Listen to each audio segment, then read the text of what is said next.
Hey guys, tonight we're stepping into a world where boredom wasn't just an inconvenience, it was an 8-hour prison sentence on wheels. You're settling into a Victorian railway carriage. The year is 1875, and you've just realised with mounting horror that you have absolutely nothing to do for the next several hours. The leather seat creaks beneath you.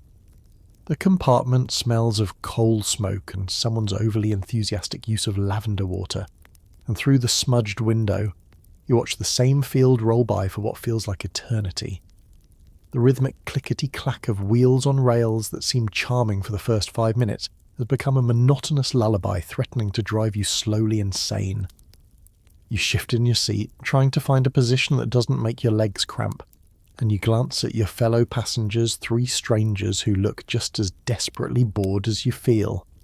The story may solve mysteries you never had an explanation for, like why your great-great-grandmother's diary contains 40 pages describing a single train journey, or why Victorians seem to read so voraciously. So, before you explore the story with me, please take a moment to help me subscribe to the channel, like and share this video, or maybe leave a comment below, but make sure you do it when you really like what I bring to you.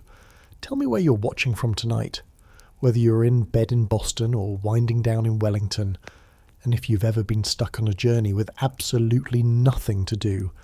I'd love to hear how you survived it. Now, let's keep the lights as soft as possible. Turn on the fan for a gentle sound to help the story feel more emotional, and let's embark on tonight's journey together. The reality of Victorian train travel hits you like a steam whistle at dawn. This isn't the romantic adventure the railway posters promised. You're trapped in a wooden box hurtling through the countryside at the terrifying speed of 40 miles per hour, and the novelty has worn off approximately 30 seconds after departure. The compartment is designed for 6 passengers, though 8 have crammed themselves inside, and the woman across from you has already claimed the only decent armrest. You pat your pockets, hoping you've remembered to bring something, anything, to occupy your mind during this journey from London to Edinburgh. Nothing. Not even a crumpled newspaper. This is the golden age of railway expansion, when tracks are spreading across Britain like iron veins, connecting cities and villages that once required days of bone-rattling stagecoach travel to reach. Everyone agrees that trains are marvellous, revolutionary, the very symbol of modern progress, but nobody, absolutely nobody, warned you about the crushing boredom. The compartment design itself seems engineered for maximum tedium. You're facing either forward or backward, staring at strangers or at the same 3 people you'll be intimately acquainted with by journey's end. There are no corridors to walk down, no dining cars to escape to, no gentle piano music drifting from a lounge. Just you, this box, and the endless, endless countryside. Historians still argue whether the Victorians truly experienced boredom more intensely than we do, or if they simply lacked our modern vocabulary of distraction. What's certain is that they felt it acutely enough to spark an entire industry of boredom-battling innovations. The railway timetable shows your train makes 17 stops between here and Scotland, each one a brief respite where you can stretch your legs during the 7-minute station pause before the whistle blows and you're imprisoned again. You calculate quickly if each stop offers 7 minutes of freedom. That's approximately 2 hours of relief across a journey that will consume most of your waking day.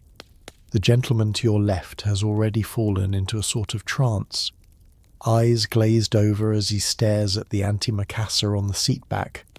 You wonder if he's meditating or simply shutting down, the way a machine powers off when there's no work to be done. The 2 ladies near the window are maintaining the polite fiction that they're fascinated by the passing scenery, though you've all been looking at identical hedgerows for 40 minutes now. A child in the corner has started humming, a tuneless sound that promises to continue for hours unless someone intervenes. You feel panic rising in your chest, the realization that you have no escape, no relief, no rescue from this mind-numbing monotony. But wait. The gentleman across from you is reaching into his travelling bag, and your heart lifts with desperate hope. Perhaps he'll pull out a newspaper you can beg to read, or start a fascinating conversation about politics, or even please offer around some peppermints that will give you 30 seconds of sensory distraction. Instead, he extracts a small leather-bound book, and you watch with the intensity of a starving person watching someone else eat. The book's title is barely visible, but it appears to be a novel, and you curse yourself for not thinking to pack one. You didn't expect to need entertainment for a simple train journey. After all, won't the marvel of railway travel itself be sufficiently engaging? The answer, as the next hour drags by with geological slowness, is absolutely not. The revelation comes to you somewhere between Peterborough and Grantham, as you watch a fellow passenger devour a penny dreadful with the intensity of someone discovering water in a desert. Railway bookstalls, you suddenly realise, are the most brilliant business innovation of the century, not because they sell books, but because they sell them to people who are desperately, catastrophically bored. You remember the W.H. Smith stall you rushed past at King's Cross Station, dismissing it as unnecessary? Now you would trade your second-best hat for anything from that magical kiosk of printed salvation. William Henry Smith II, never just William.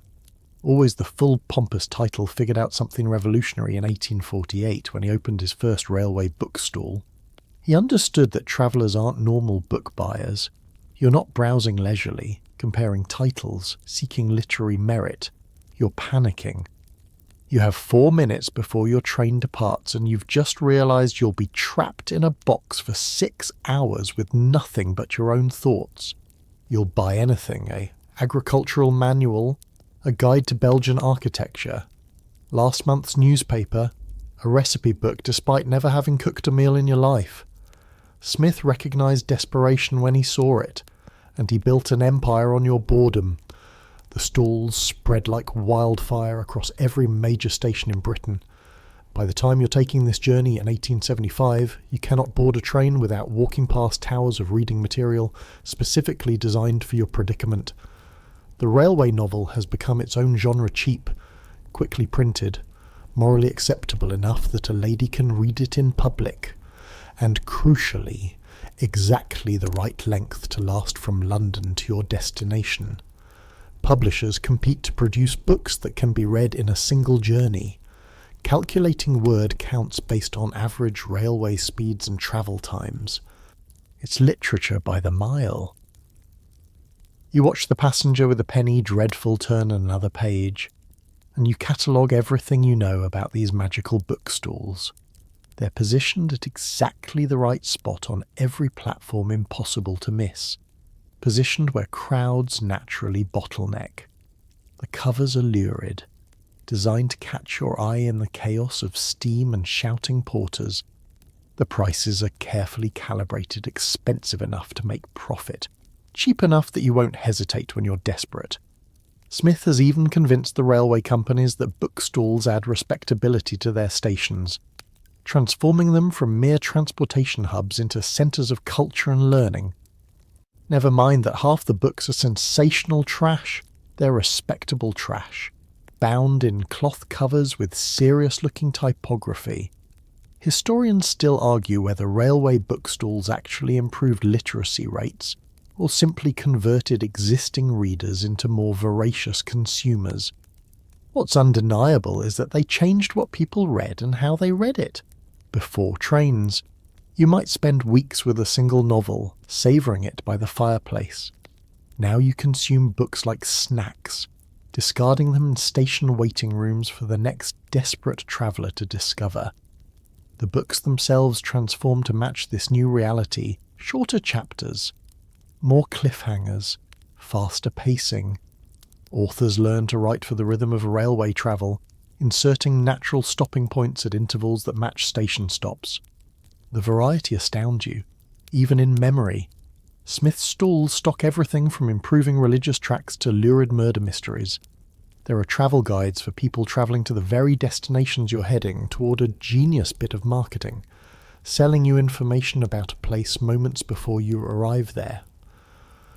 There are phrase books in French, German, and Italian for those making continental connections.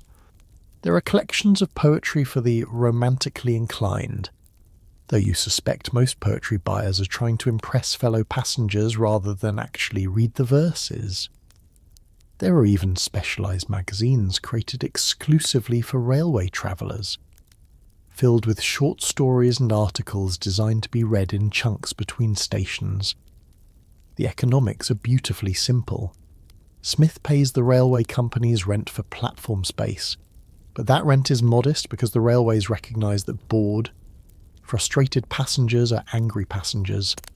A bookstall is a pressure valve, releasing the tension of enforced idleness. The profit margins are substantial because you're not price sensitive when you're desperate. A book that costs sixpence to produce sells for 2 shillings, and you pay it gratefully because the alternative is 8 hours of staring at upholstery patterns. Smith becomes phenomenally wealthy, expanding from books into newspapers, magazines, and eventually refreshments, building a retail empire on the foundation of your boredom. You notice something else about railway reading. It's become socially acceptable in a way that reading in public previously wasn't. Before trains, reading while travelling marked you as antisocial, perhaps even rude. But the peculiar intimacy of railway compartments, where you're trapped with strangers in awkward proximity, makes reading not just acceptable but positively polite. It's a shield, a signal that you're occupied and need not be disturbed. The book creates a bubble of privacy in public space. The woman across from you who pulled out a novel the moment she sat down isn't being rude, she's being considerate, sparing you the burden of conversation with a stranger. The great railway reading boom creates unexpected ripples through Victorian society. Authors who might have starved in previous generations now find steady work producing railway novels. Publishers who understand the format thrive while others fade. Even the content of literature shifts. Stories set on trains become popular. Murder mysteries featuring railway crimes, romances that begin in compartments. The train becomes both the solution to boredom and the setting for stories about that very boredom. You've read at least 3 novels that feature a character making the exact journey you're making now, experiencing the exact tedium you're experiencing, finding relief in rather deliciously meta a railway novel. The child who was humming earlier has now progressed to kicking the seat, and you fantasize about the bookstall you ignored. You picture yourself browsing the latest sensation, perhaps one of those American dime novels that Smith has started importing, with their Wild West adventures and impossible heroics.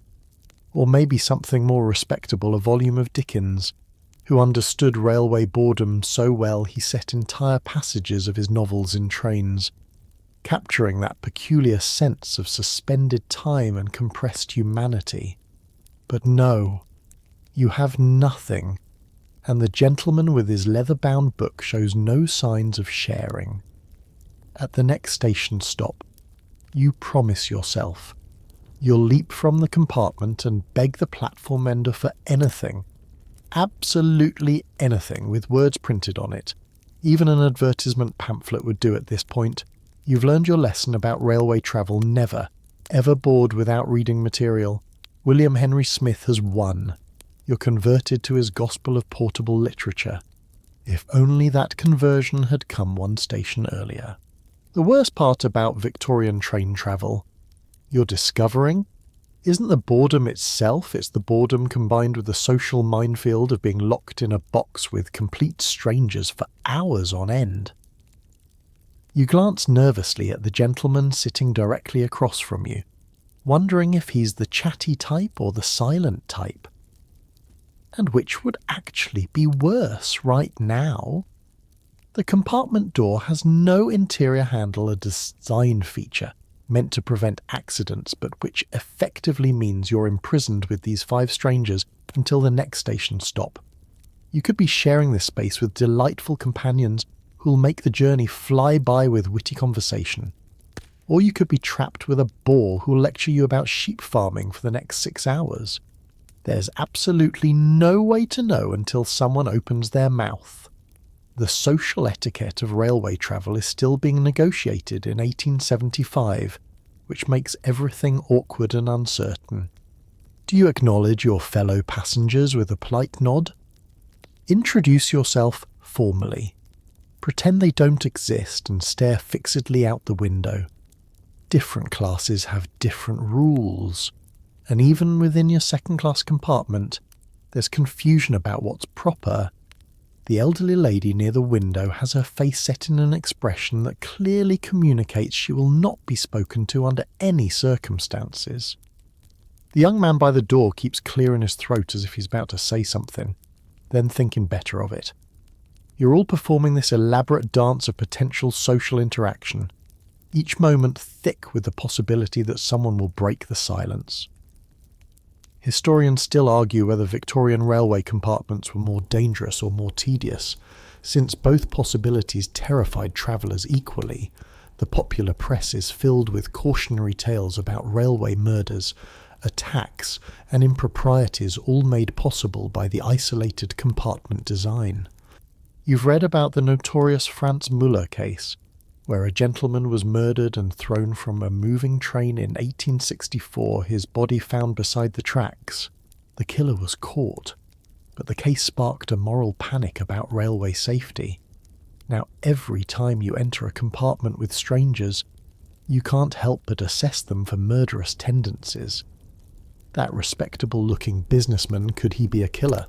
The mild-mannered clerk, perhaps concealing violent impulses. The fear of conversation might actually exceed the fear of violence. You've heard horror stories about travellers trapped with insufferable bores, the man who recites his entire family genealogy, the woman who describes every ailment she's ever suffered, the amateur philosopher who wants to debate the meaning of existence for 8 consecutive hours. There's no escape. No polite way to excuse yourself. No social convention yet established for how to shut down unwanted conversation. You're stuck. And if someone decides you're going to hear about their opinions on railway nationalisation, you're going to hear about their opinions on railway nationalisation. Some passengers attempt to establish ground rules immediately. The gentleman with the book makes a show of opening it and diving into reading, a clear signal that he's unavailable for chat. The mother with 2 children apologises preemptively for any noise they might make, establishing herself as considerate and hoping for patience in return. You yourself have adopted what you hope is a pleasant but distant expression, approachable enough not to seem rude, but occupied enough to discourage lengthy conversations. It's an exhausting facial performance to maintain for hours, this delicate balance between civility and self-protection. The conversation, when it finally starts, begins with the weather because of course it does. The businessman comments that it looks like rain, and you all turn to the window as if this is a fascinating meteorological observation requiring deep consideration. Someone agrees. Someone else notes that rain was forecast. You contribute that you hope it clears by evening. 5 minutes of your life have been successfully consumed discussing clouds. You'll take it. Where the conversation is safe, finite, unlikely to veer into dangerous territory like politics or religion. You could easily spend another 10 minutes on variations of bit chilly for September, and at least it's not as bad as last week. But then disaster strikes. Someone asks what brings you to Edinburgh. It's a polite question, perfectly reasonable, and it opens the door to actual personal conversation. Now you must decide how much to share. Do you give a brief, conversation-ending response? Or do you elaborate, potentially opening yourself to follow-up questions and extended dialogue? You watch the businessman answer with practiced vagueness, business matters, and admire his skill. The young man, less experienced, makes the mistake of mentioning he's visiting his sister, which prompts the elderly lady to ask about his family, which leads to him describing his entire domestic situation, while the rest of you nod politely and die inside. The etiquette manuals of the era offer contradictory advice about railway conversation. Some insist that travel brings people together, and conversation is a Christian duty to relieve mutual tedium. Others warn that familiarity with strangers is dangerous and improper, especially for ladies. You're supposed to be friendly, but not too friendly, talkative, but not too talkative, interested, but not too interested. It's an impossible balance, and you're quite certain you're failing at it. The woman next to you has asked your opinion on something you weren't quite listening, and you make a non-committal sound that could mean agreement or contemplation, or simply acknowledgement that noise was made. Some travellers have developed clever strategies to avoid conversation entirely. You've heard of people pretending to sleep for entire journeys, maintaining elaborate unconsciousness for hours to escape social obligation. Others fake foreign accents, claiming to speak no English and thus relieving themselves a conversational duty. The truly bold bring work account books or correspondence and make a show of being too busy for chat. You consider all these options and wish desperately you'd thought to bring any of them. Instead, you're stuck with your honest face and your terrible inability to pretend you can't hear perfectly well when someone addresses you directly. The conversation has now turned to the topic of railway travel itself, deliciously meta. You think, discussing trains while on a train? Everyone has an opinion about the state of the railways, the comfort of the seats, the punctuality of services, the outrageous cost of first-class tickets. It's safe territory again. Communal complaining that bonds strangers without requiring real intimacy. You contribute your observation about the lack of reading material, which earns sympathetic nods and launches a discussion about W.H. Smith's bookstalls that consumes another blessed 20 minutes. You're learning to navigate this, to spend time without spending too much of yourself, to be sociable without being social. The young man has finally stopped talking about his sister, and a comfortable silence settles over the compartment. It's the best possible outcome. You've established that you're all pleasant people capable of civilized interaction, but not so enamoured with conversation that it must continue constantly. You can now lapse into quiet without rudeness, secure in the knowledge that if boredom becomes unbearable, conversation remains available as an option. It's a delicate peace, and you're grateful for it as the train rattles northward through the afternoon. The silence lasts exactly 14 minutes before the businessman reaches into his coat pocket and produces a deck of cards, and suddenly the entire energy of the compartment shifts. You sit up straighter, interested despite yourself, because cards mean entertainment, distraction, blessed relief from the monotony. He catches your eye and raises an eyebrow, an invitation. Within moments, you've transformed from isolated strangers into potential gaming companions, and the long journey ahead suddenly seems less daunting. The Victorian railway compartment, you're discovering, is a surprisingly fertile ground for games of all kinds, from innocent pastimes to gambling that would scandalise the railway companies if they knew what happened behind those closed compartment doors. The businessman suggests whist, that respectable card game that's acceptable in polite society, and you nod eagerly. The young man who wouldn't stop talking about his sister proves useful after all. He makes a fourth player. The elderly lady declines with a sniff that suggests she considers card playing on trains to be dangerously close to moral decay. But she doesn't object to others playing, which is permission enough. You shuffle seats, arranging yourselves so partners sit across from each other, and suddenly the compartment feels less like a prison and more like a temporary club. The cards are worn soft from use. This businessman clearly makes this journey often and has perfected his boredom battling strategy. Playing cards on a moving train requires skills you hadn't anticipated. The table between you is barely large enough for the hands you're dealt, and every time the train lurches over points or rough track, cards slide and scatter. You develop a technique of keeping one hand on your cards at all times, pressing them flat against the table surface. Tricks are taken and stacked with deliberate care, weighted down by someone's pocket watch to prevent them from flying about the compartment. It's absurd and delightful, this serious card game played under such ridiculous conditions, and you find yourself actually enjoying the challenge. The rhythm of the train becomes part of the game. You learn to anticipate the jolts, to play your cards in the smooth moments between stations. Historians still argue whether railway gambling was as widespread as moral reformers claimed, or if their panic was overblown.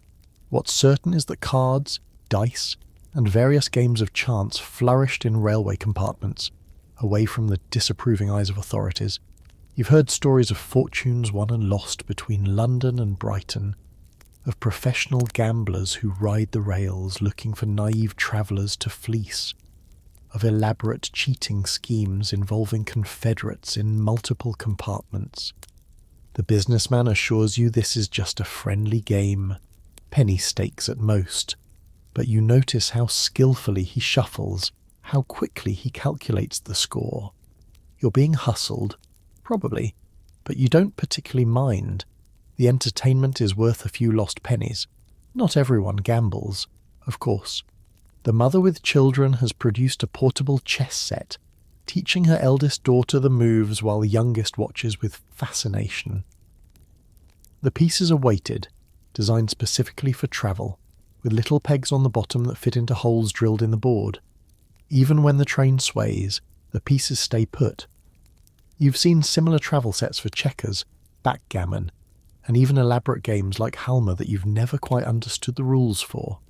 Victorian ingenuity has created an entire industry of portable gaming equipment, everything designed to fold, compress, or otherwise adapt to the challenges of railway travel. Word games prove particularly popular because they require no equipment beyond imagination and perhaps a pencil and paper. You've played I Love My Love on previous journeys. That alphabet game where each player must complete a sentence following the pattern I love my love with an A because she's amiable, I hate her with an A because she's argumentative, and so forth through the alphabet. It's mind-numbing and oddly compelling, consuming huge stretches of time in the challenge of finding adjectives for difficult letters like X and Z.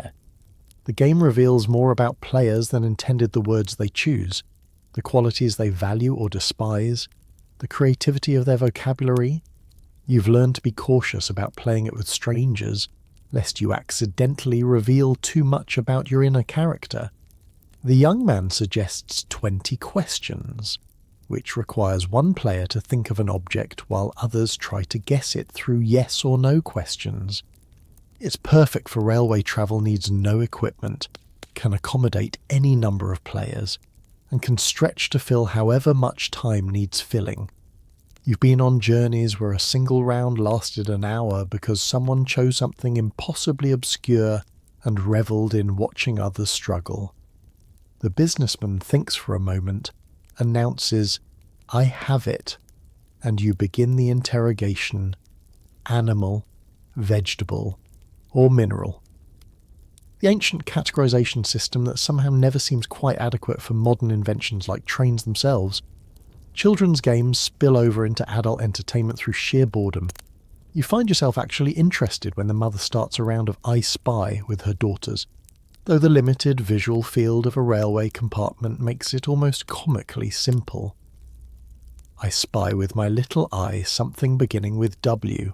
It's the window. Always the window, or occasionally the wood panelling. But even this simple game consumes time, makes miles pass, transforms tedium into something resembling fun. The youngest daughter chooses something beginning with L, and you all guess lamp, luggage, lady. Before she reveals triumphantly that it's leg specifically, her own leg, everyone laughs, even the disapproving elderly woman, and the compartment feels almost cozy. Some passengers bring more elaborate entertainments. You've seen travellers with portable magic tricks, cups and balls, disappearing coins, card forces and shuffles designed to amaze and astound.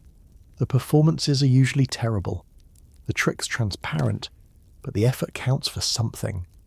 You remember a journey where a gentleman spent an hour trying to master a simple card trick, failing repeatedly while his audience of captive passengers offered increasingly desperate encouragement. He never did get it right, but somehow that became the entertainment, watching his determination in the face of continued failure, taking bets on whether he'd succeed before the next station. Riddles and puzzles circulate through railway culture like folklore. You know dozens of them now, the one about the two trains leaving stations at different times, the puzzle of the man who goes to town on Friday and stays 3 days but returns on Friday, the impossible question about which came first. These brain teasers pass from compartment to compartment, traveller to traveller, becoming part of the shared experience of Victorian railway travel. Some are genuinely clever, requiring logical thinking and mathematical skill. Others are simply tricks, relying on wordplay or deliberately misleading phrasing. You've started collecting them mentally, building a repertoire for future journeys. The whist game concludes you've lost, as expected, but not embarrassingly, and the businessman carefully returns his cards to their case. The mother has moved on to teaching her daughter's cat's cradle, that string game where patterns pass from hand to hand. You watch the string configurations emerge and dissolve the cup and saucer, the Jacob's ladder, the witch's broom, and you're struck by how these simple games have probably entertained travellers since humans first had to endure long journeys together. The technology has changed, the speed has increased, but the fundamental human need for distraction remains constant. Your ancestors battled boredom on week-long sea voyages with the same games you're playing now on a 6-hour train ride. You turn your attention back to the window, having exhausted the novelty of card games, and discover that observation itself has become an art form among railway travellers. What seemed like empty countryside when you first departed now reveals itself as an endlessly changing tableau of human drama, agricultural curiosity, and architectural wonder if only you know how to look properly. The businessman who thrashed you at whist has resumed his position by the window, and you notice he's not just staring blankly but actually studying the landscape with the intensity of a detective examining clues. He's practicing what the guidebooks call railway observation, transforming passive window gazing into active entertainment. The trick you're learning is to create mental games from what passes by. You start counting sheep in the fields, losing track somewhere around 47 when the flock becomes a blur of wool. Then you switch to churches, tallying every steeple that appears on the horizon. You're up to 12 when you realise the young man is doing the same thing, and you exchange knowing glances, fellow practitioners of the sacred art of counting things to stay sane. Some travellers, you've heard, keep elaborate notebooks of their observations, recording every railway station, every bridge crossed, every town glimpsed in the distance. They're building comprehensive mental maps of Britain, one journey at a time, becoming amateur geographers through sheer boredom. The class of fellow travellers on the platforms provides endless entertainment.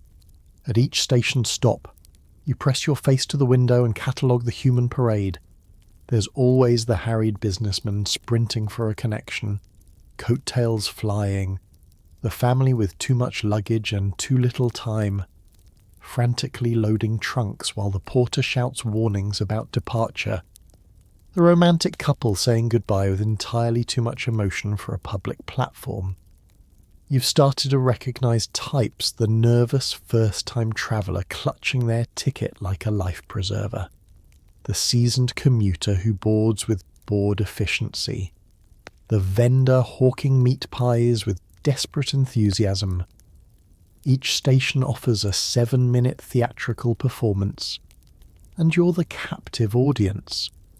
Historians still argue whether the railway actually changed how people perceived landscape and distance, or if Victorian observers were simply more articulate about experiences humans had always had.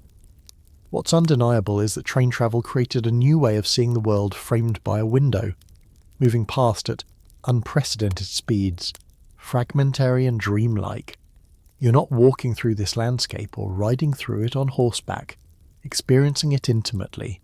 You're watching it perform for you, a moving panorama designed for your entertainment. The distance between you and the scenery creates a peculiar relationship. You're close enough to see details, but far enough to remain safely separate.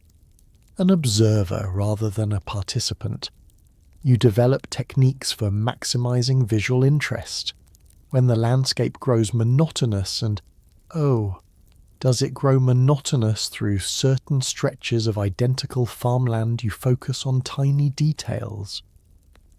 A red barn door in a sea of brown ones, a horse that looks up as the train passes, ears pricked with curiosity, a child waving frantically from a cottage window, and you wave back even though they probably can't see you through the grimy glass. These small moments become precious, punctuation marks in the long sentence of countryside. You're writing a story from fragments, creating narrative from glimpses, turning observation into imagination. The telegraph wires provide their own hypnotic entertainment. You watch them dip and rise between poles, creating patterns that never quite repeat. Some travellers claim to see messages in the wires, as if the swooping lines spell out words or create pictures. You squint and try to see it, wondering if you're missing some secret language, visible only to the truly bored. The wires seem to dance, keeping pace with the train, a companion for your journey. When they disappear into tunnels, you feel oddly bereft, waiting for them to reappear on the other side like an old friend returning. The social dynamics at each station offer particularly rich material for observation and speculation. You watch a woman embrace a man at York Station and immediately construct their entire story. She's his sister. No, wait. His wife returning from visiting her dying mother. Or perhaps she's someone entirely different. A lover meeting in secret while his real wife believes he's in Edinburgh on business. The truth is unknowable, but the speculation entertains you for a good 20 minutes. The businessman joins your game, offering his own interpretation. They're cousins who haven't seen each other in years, meeting to discuss an inheritance. The mother suggests they're newlyweds starting their honeymoon. Each theory is equally plausible, equally unprovable, equally effective at making the miles pass. You've become skilled at reading the landscape for clues about location and local industry. Slag heaps mean mining country. Rows of identical workers' cottages indicate a factory nearby. Church architecture shifts as you travel north. You're watching England transform into Scotland through stone and steeple.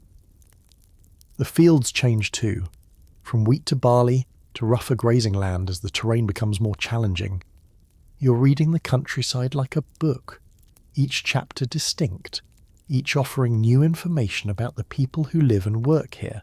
It's geography and economics and sociology all rolled into one moving lesson, and you're absorbing it almost unconsciously. The changing light transforms everything.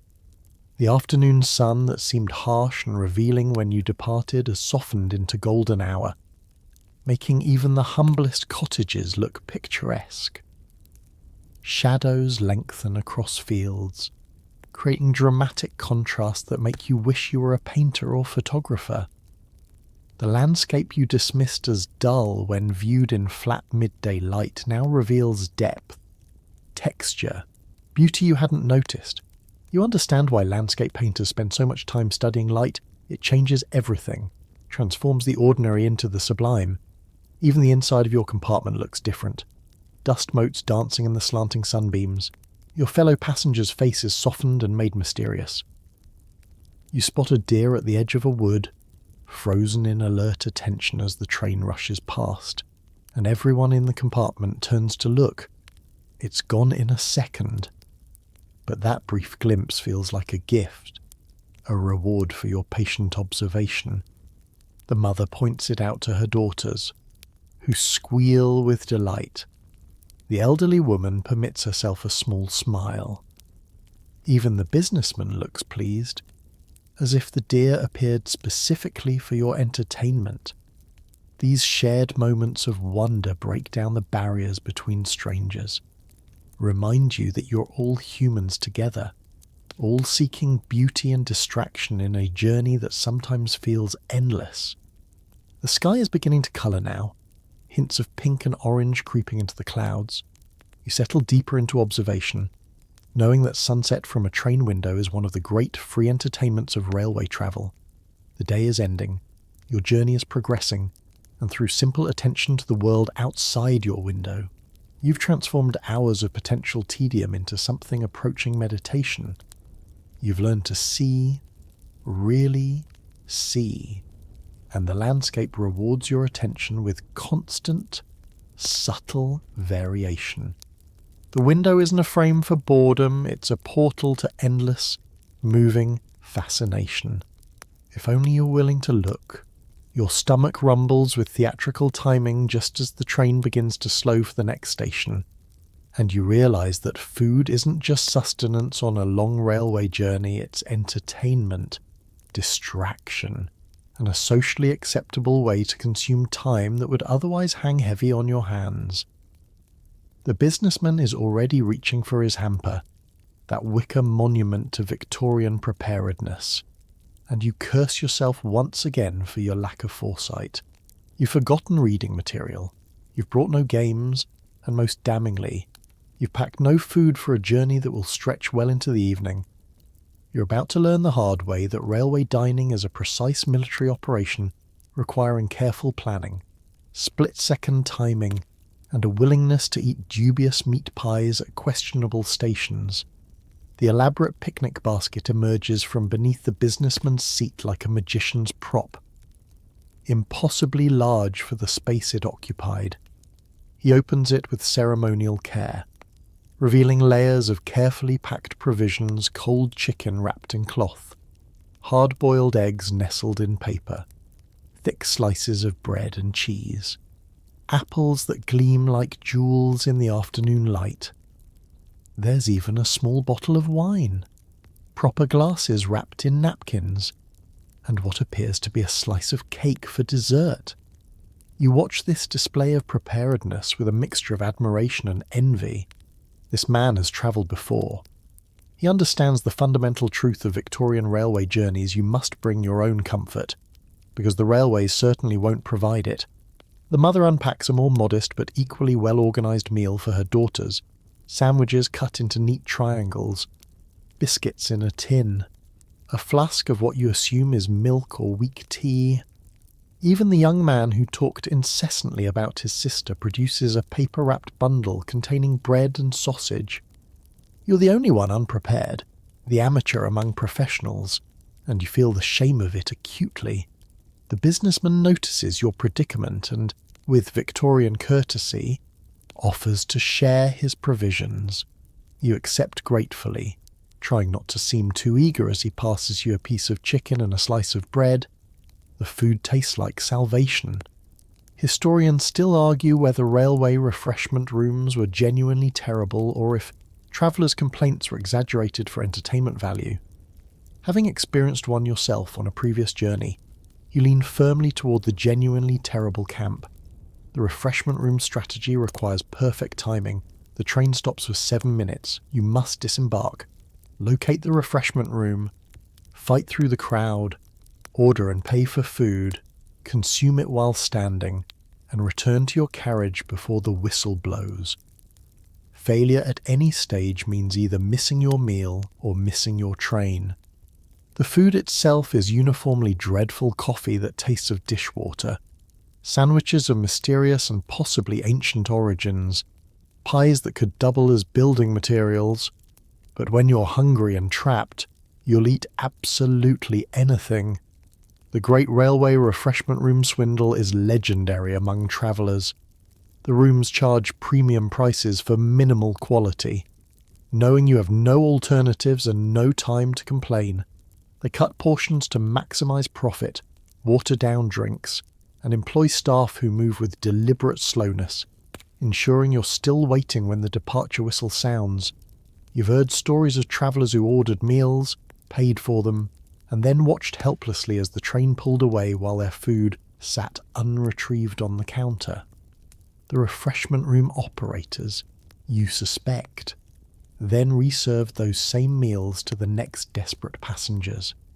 It's a brilliant business model if you have no conscience whatsoever. Some stations have earned particular notoriety for their refreshment offerings. Swindon Junction is famous, or rather, infamous for having negotiated a contract requiring all trains to stop for 10 minutes specifically so passengers can patronise their refreshment rooms. 10 minutes of guaranteed captive customers, forced to endure whatever swill the establishment chooses to serve. Travellers speak of Swindon in hushed, traumatised tones, sharing stories of inedible pies and coffee that could strip paint. Yet everyone stops there. Everyone suffers, because the alternative is arriving in Bristol or Cardiff weak with hunger and regret. You've planned your journey to avoid Swindon, but you know your luck will eventually run out. The businessman's picnic is a revelation in comparison. The chicken is actually tender, the bread fresh enough to compress under your fingers, the cheese sharp and real rather than the vaguely cheese-adjacent substance served at stations. He's brought everything necessary, a small knife for cutting, napkins for wiping, even salt in a tiny container for seasoning. You watch him eat with practiced efficiency, managing to consume a full meal without spilling a drop despite the train's constant motion. It's a skill acquired through countless journeys, this ability to dine gracefully in a rattling box. You try to emulate his technique, but crumbs cascade down your front regardless. The young man has given up entirely, eating a sausage sandwich like a starving wolf, efficiency prioritised over elegance. The timing of meals on railway journeys creates its own complications.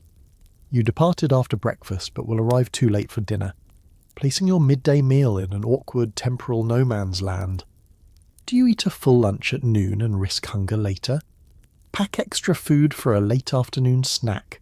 Attempt the refreshment room roulette at a strategic station the businessman, you notice, has planned for multiple eating occasions. His hamper contains enough food for several small meals rather than one large one. He's spreading his consumption across the journey, creating regular intervals of entertainment and sustenance. It's genius, really, transforming eating from mere necessity into a structured activity that marks the passage of time. The social dynamics of eating in close quarters fascinate you.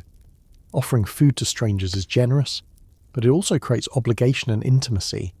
You're now indebted to the businessman for his chicken, which changes the power balance in your confined space. The mother pointedly doesn't offer to share her daughter's food, their children. They need every morsel, and you understand completely. The elderly woman who declined cards produces a small package of biscuits, eating them with deliberate privacy, making clear these are not for sharing. Food reveals character in close quarters who is generous, who is selfish, who has planned well, who is desperately improvising. The smells in the compartment have transformed entirely. Gone is the neutral scent of coal smoke and leather. Now you're swimming in an atmosphere of chicken, cheese, bread, and something vaguely fruity from the apples. It's not entirely pleasant. Food smells in confined spaces rarely are, but it's better than the alternative of sitting hungry while others eat. You've been on journeys where someone brought kippers or some other powerfully aromatic food, effectively fumigating the entire compartment. The unspoken rules suggest you should avoid anything too pungent, too messy, too difficult to eat gracefully.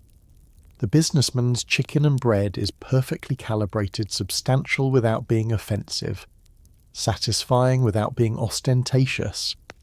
The waste management challenges of railway dining become apparent as everyone finishes eating. There are no bins, no convenient disposal methods. The businessman carefully wraps his chicken bones in paper and returns them to his hamper, planning to dispose of them properly at the next station. The mother collects her daughter's crumbs in a napkin. You've seen less conscientious travellers simply throw refuse out the window, a practice that's technically forbidden but widely practiced, littering the railway lines with the detritus of 1,000 meals. Cleaning staff at stations reportedly despise this habit, spending hours collecting discarded food wrappers, bottles, and the occasional entire hamper thrown from speeding trains. The businessman offers you an apple for later, and you accept it gratefully, tucking it into your pocket. The meal has consumed nearly an hour when you account for the preparation, eating and clean up. An hour less of boredom to endure. An hour closer to Edinburgh. You've learned yet another lesson about railway travel. Food is fuel. Yes, but it's also clock, entertainment and social currency. Next time, you'll pack your own elaborate hamper, plan your meals with military precision, and arrive at your destination having dined like royalty rather than scrambled like a pauper. For now, you settle back in your seat, pleasantly full, watching the countryside roll past and feeling grateful for the kindness of a stranger with excellent provisions. The businessman has retrieved a leather writing case from his bag, and you watch with interest as he arranges paper, pen, and a small bottle of ink with the careful precision of someone about to perform surgery. Railway correspondence, you realise, is about to transform his remaining journey time from empty hours into productive communication. You've brought nothing to write with. Naturally, at this point, you're cataloguing your failures as a traveller with almost anthropological detachment, but you understand the appeal. All across Britain, thousands of travellers are simultaneously writing letters, transforming railway compartments into mobile writing rooms, creating what historians will later call the golden age of travel correspondence. The train itself becomes a postal service in motion, carrying both the writers and their written words toward distant destinations. The appeal is immediately obvious. Writing letters consumes enormous amounts of time, requires concentration that blocks out the monotony of travel, and produces something tangible and useful rather than merely killing hours. The businessman is probably writing to business associates, updating them on meetings, confirming appointments, all the tedious but necessary communications of commerce. But others write love letters, philosophical treatises, detailed observations of their journeys, complaints to railway companies about poor service. The captive time of railway travel has inadvertently created a boom in written communication, as people discover they have hours of uninterrupted focus unavailable in their busy daily lives. You can either stare at hedgerows or pour your thoughts onto paper. Many choose paper. The technical challenges of writing on the moving train are considerable. The businessman has positioned his writing case carefully on his lap, using it as a stable platform independent of the rattling table. His handwriting adapts to the motion's slightly larger letters, more deliberate strokes, pauses when the train hits rough patches. You've seen the results of railway correspondence. Those letters with occasional ink blots where the train lurched at an inopportune moment. Words that stretch and compress as the writer compensates for motion. Some people find this adds character. Others consider it unprofessional. The businessman seems unconcerned, writing steadily with the ease of long practice. Historians still argue whether railway travel improved the volume and quality of personal correspondence, or simply shifted when and where people wrote letters they would have written anyway. What's certain is that the Victorians became prodigious letter writers, and railway journeys facilitated this explosion of written communication. You've heard of families who exchange dozens of letters weekly, friends who maintain elaborate correspondences spanning decades. lovers separated by distance who court entirely through written words composed on trains. The railway post is faster than ever before, meaning a letter written on Monday's train could receive a response by Thursday. This speed transforms correspondence from occasional communication into genuine conversation conducted at distance. The mother has produced paper and pencil for her older daughter, teaching her to write a thank you note to a grandmother they presumably visited. It's practical education, using travel time for moral instruction in proper correspondence.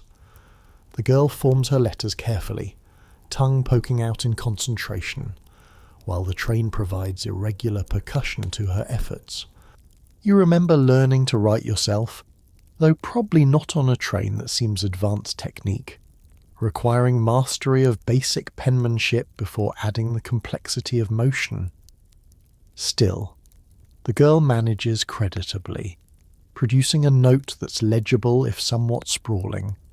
Her mother praises her, and the child glows with accomplishment. An hour of journey time consumed in the creation of perhaps 50 words. The variety of travel writing is remarkable. Some travellers maintain detailed journey diaries, recording every station, every delay, every observation about landscape and fellow passengers. These diaries serve as entertainment during the journey and as souvenirs afterward, chronicles of experiences that might otherwise blur into forgettable routine. Others write poetry inspired by the rhythm of the rails you've read, published collections of railway verses, though most are dreadful, relying heavily on obvious rhymes about train and rain and pain. The businessman's commercial correspondence seems mundane by comparison, but it's probably more useful than another mediocre sonnet about steam engines. Letter writing on trains also serves a defensive social function. Like reading, it creates a bubble of legitimate occupation that discourages unwanted conversation. The businessman with his writing case is clearly too busy for chat, just as you were too occupied when playing cards earlier. It's a portable do not disturb sign, socially acceptable and even admirable after all. You're being productive, responsible, properly Victorian in your dedication to correspondence. You wonder how many letters are actually elaborate performances, people writing anything at all just to avoid talking to strangers. Dear mother, I'm on the train. Still on the train. Will probably be on the train for several more hours. The train continues to be a train. Your devoted son. The timing of railway correspondence creates interesting dynamics. You can write letters during your journey and post them at your destination, meaning they arrive with the freshness of immediate experience. I'm writing to you from the train, approaching Edinburgh even as I pen these words. There's an intimacy to this, a sense of bringing the reader into your journey, making them a companion to your travels. Or you can write letters to be posted along the route, timing them to arrive at specific moments. The businessman might write 3 letters during this journey, posting one at York, one at Newcastle, one in Edinburgh, creating a cascade of communication timed to his business needs.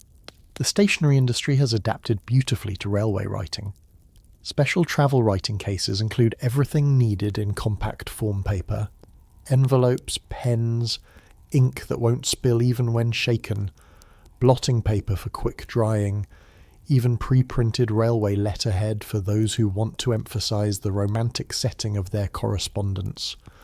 You've seen advertisements for railway writing companions guaranteed to survive the rigours of travel, with special features like locking ink wells and magnetised pen holders. It's yet another industry built on the foundation of railway boredom, converting empty time into commercial opportunity. The content of railway letters must be fascinating to social historians.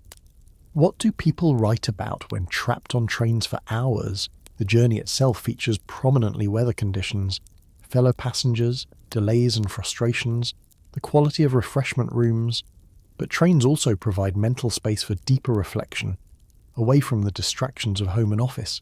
Travellers process thoughts and emotions, make decisions, draft important communications with unusual care and attention.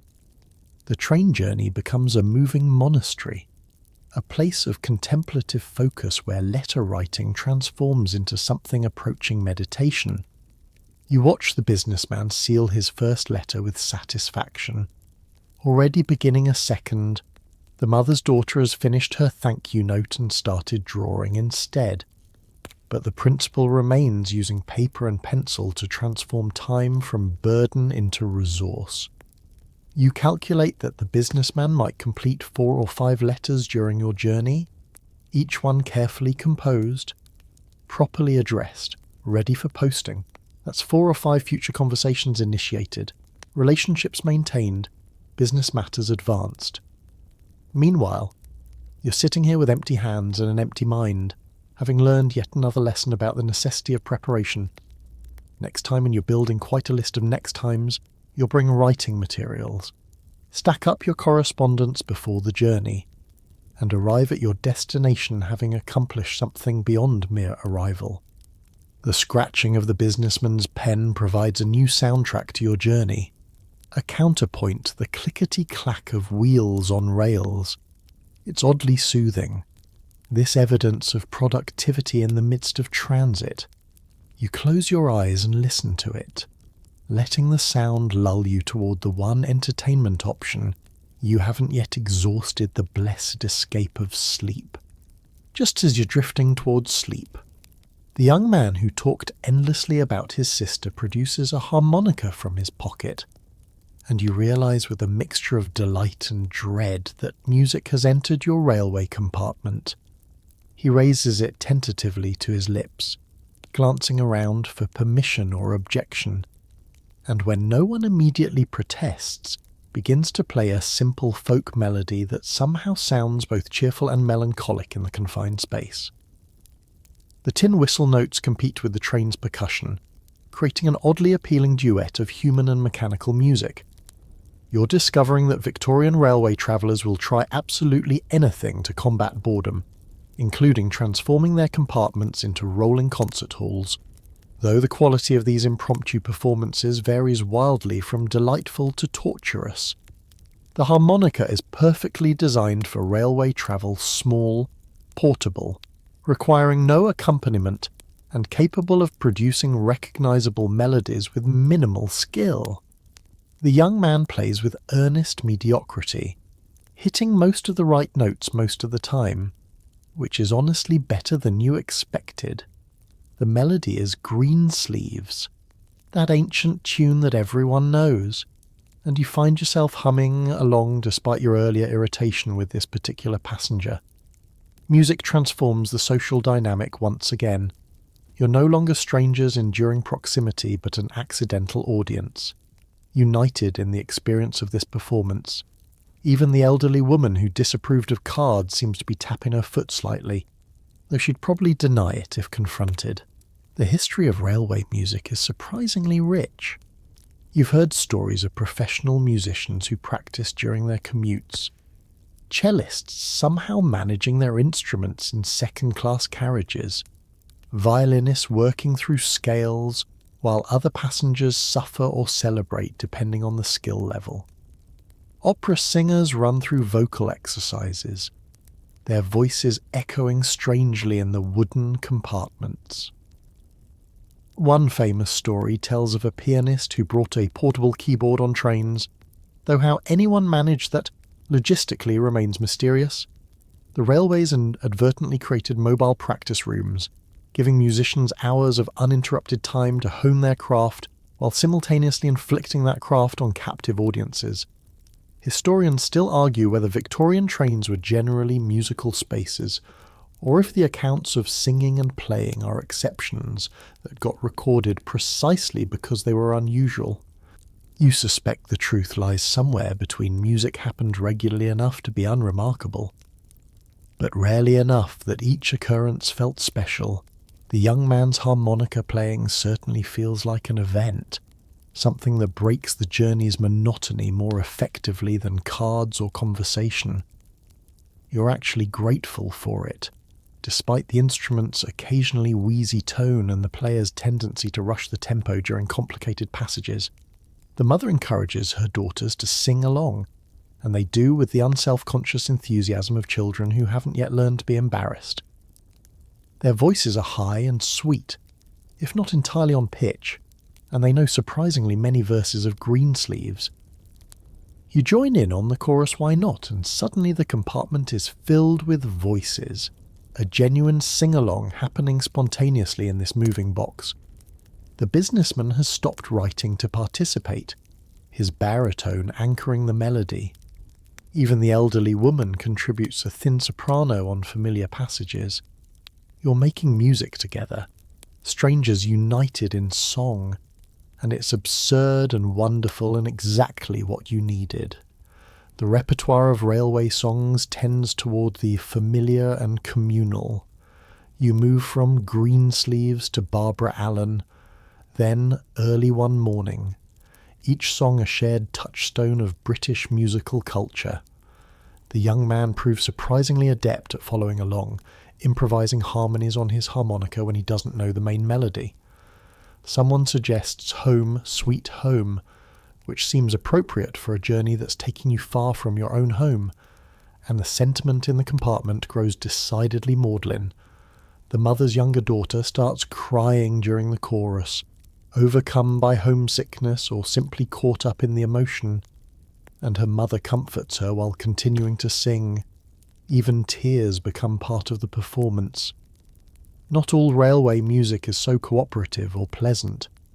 You've experienced journeys where someone's musical efforts were actively unwelcome. The amateur violinist whose instrument screeched like a dying cat. The would-be opera singer who insisted on performing arias at full volume despite clear signals of audience displeasure. The enthusiastic but utterly tone-deaf hymn singer who turned religious music into an endurance test. The closed compartment offers no escape from musical torture. You're trapped until the next station, suffering every flat note and mangled melody. Railway companies have occasionally attempted to ban musical instruments, but enforcement is nearly impossible. If someone wants to inflict their accordion skills on fellow passengers, they'll find a way. The class distinctions in railway music are pronounced. First-class carriages rarely feature spontaneous sing-alongs. There's something about plush upholstery and higher ticket prices that discourages communal music-making. Third-class carriages, you've heard, are frequently raucous with songs, often accompanied by instruments, sometimes fueled by alcohol smuggled aboard. Your second-class compartment strikes a middle ground musical enough for a harmonica and some gentle singing, but restrained enough that no one's dancing in the aisles or attempting elaborate harmonies. It's respectable music-making, the Victorian compromise between silence and celebration. The young man transitions into Scarborough Fair, and you marvel at how music literally changes time. The past 20 minutes have evaporated in melody, consumed so completely that you're shocked when you glance out the window and see how far you've travelled. Music doesn't just fill time, it transforms it, makes it behave differently, speeds it up or slows it down depending on tempo and engagement. The slow, haunting melody of Scarborough Fair makes moments stretch and linger, each note hanging in the compartment's air before fading into the train's rumble. You're experiencing something close to transcendence, as much as transcendence is possible while trapped in a railway carriage with 6 strangers. Some entrepreneurs have attempted to capitalise on railway music with varying success. You've seen advertisements for railway concert programmes sheet music specifically arranged for journey-length performances, with songs selected to match the duration of popular routes. London to Brighton gets cheerful seaside melodies. London to Edinburgh warrants more substantial classical pieces. There are even specialised instruments marketed to travellers pocket-sized, durable, designed to survive the rigours of railway transport. The harmonica in the young man's hands might be one such instrument, deliberately purchased for journeys like this one, an investment in portable entertainment. The performance is winding down now. You can feel the collective energy settling. The young man plays a final verse of Danny Boy, and you're all quiet, listening to the mournful melody echo against the compartment walls. It's beautiful in its simplicity, this moment of shared musical experience among people who were strangers hours ago and will be strangers again once you reach Edinburgh. The last note fades. Someone sighs contentedly, and the young man carefully tucks his harmonica back into his pocket. You applaud softly, and others join in the universal gesture of appreciation for a performance given and received. The journey continues, but you're changed by the music, softened somehow, more human than when you started. The businessman has returned to his writing case, but this time he's not composing letters. He's opened a slim volume titled French in 50 Lessons and is frowning at conjugation tables with the determined expression of someone who believes self-improvement is the highest form of railway entertainment. You recognize the impulse immediately. Victorian culture practically demands that idle time be converted into educational opportunity. And what better place to study than a train where you're literally captive to your textbook for hours? The entire publishing industry has recognized this market, flooding railway bookstalls with educational primers, language guides, and self-improvement manuals that promise to transform your journey from wasted time into personal development. You'll arrive at your destination not just geographically relocated, but intellectually enhanced, or so the theory goes. The variety of educational materials designed specifically for railway study astounds you. There are pocket-sized Latin grammars, condensed history textbooks, simplified philosophy readers, mathematics primers that promise to teach you algebra between stations. Publishers have calculated precisely how much information can be absorbed in journey segments. Edinburgh to London warrants a comprehensive overview of ancient Rome, while shorter trips get abbreviated lessons on specific topics. The books are sized to fit comfortably in coat pockets, printed on thin paper to reduce weight, with exercises designed to be completed mentally without requiring pen and paper. They're educational engineering marvels, optimized for the unique constraints of railway learning. The businessman is muttering French phrases under his breath. Je suis, tu es, l'est. And you wonder if he's actually retaining anything or simply performing study as a socially acceptable form of isolation. The concentration required to learn a language on a moving train, surrounded by distractions and interruptions, seems almost superhuman, yet he persists, lips moving silently as he works through vocabulary lists, occasionally jotting notes in the margins. You've attempted railway study yourself on previous journeys, usually with dismal results. The material enters your brain during the journey and exits immediately upon arrival, as if the motion of the train somehow prevents information from settling permanently into memory. Historians still argue whether railway education was genuinely effective or merely a comfort in illusion that made travellers feel productive while essentially just reading on trains. The evidence is mixed. Certainly, some people mastered languages, absorbed histories, and genuinely educated themselves during their commutes. Others purchased educational books as talismans against boredom, never progressing beyond the first chapter. The businessman might finish his French course and arrive in Edinburgh fluent, or he might abandon it at the next station when something more interesting catches his attention. The intention to learn is perhaps more important than the actual learning. It transforms you from idle passenger into purposeful student. The mother has produced what appears to be a needlework sampler for her older daughter, teaching stitches while explaining their historical significance. It's practical education wrapped in entertainment. The girl learns a useful skill while creating something tangible, and the lesson consumes precious journey time. Victorian education is obsessed with productive use of every moment, and the railway journey represents both challenge and opportunity. All these hours that might be wasted in frivolity or worse, complete idleness, can instead be channeled into improvement, development, the cultivation of useful knowledge and skills. You can practically feel the moral approval radiating from generations of Victorian educators. The educational hierarchy on trains mirrors broader social values. Languages rank highest French for sophistication, German for philosophy and science, Italian for culture and art. Then come classical studies, particularly Latin, which marks you as educated regardless of whether you ever actually use it. Mathematics and sciences follow, practical but respectable. At the bottom are commercial skills like bookkeeping and stenography, useful but vaguely vulgar in their direct connection to trade. The businessman's French study places him firmly in respectable territory, signalling cultural aspirations beyond mere commercial success. He's not just learning a language, he's performing a particular kind of Victorian masculinity centred on self-directed improvement.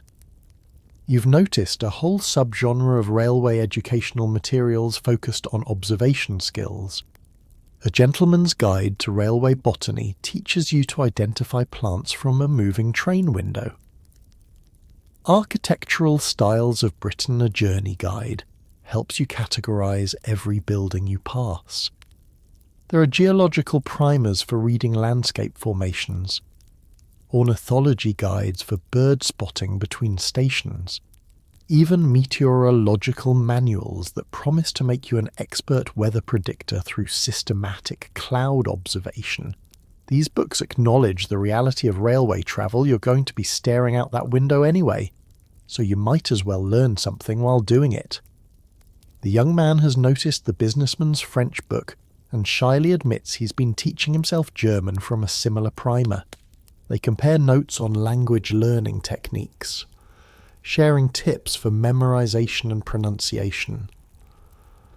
The conversation has that earnest quality of students helping each other, bonding over shared educational struggles. You're touched by it, this moment of mutual support in the pursuit of knowledge. The mother suggests they quiz each other, turning study into game. And suddenly the compartment is filled with stumbling attempts at foreign phrases, laughter at mispronunciations, gentle corrections and encouragement. Education becomes entertainment, and entertainment becomes education, the Victorian ideal perfectly realised. The physical challenges of railway study are considerable. The light is often poor, especially as afternoon fades toward evening. The constant motion makes reading small print exhausting. The noise-level wheels on rails, steam hissing, fellow passengers chatting requires intense concentration to filter out. Yet people persist, bent over their books with determination bordering on obsession.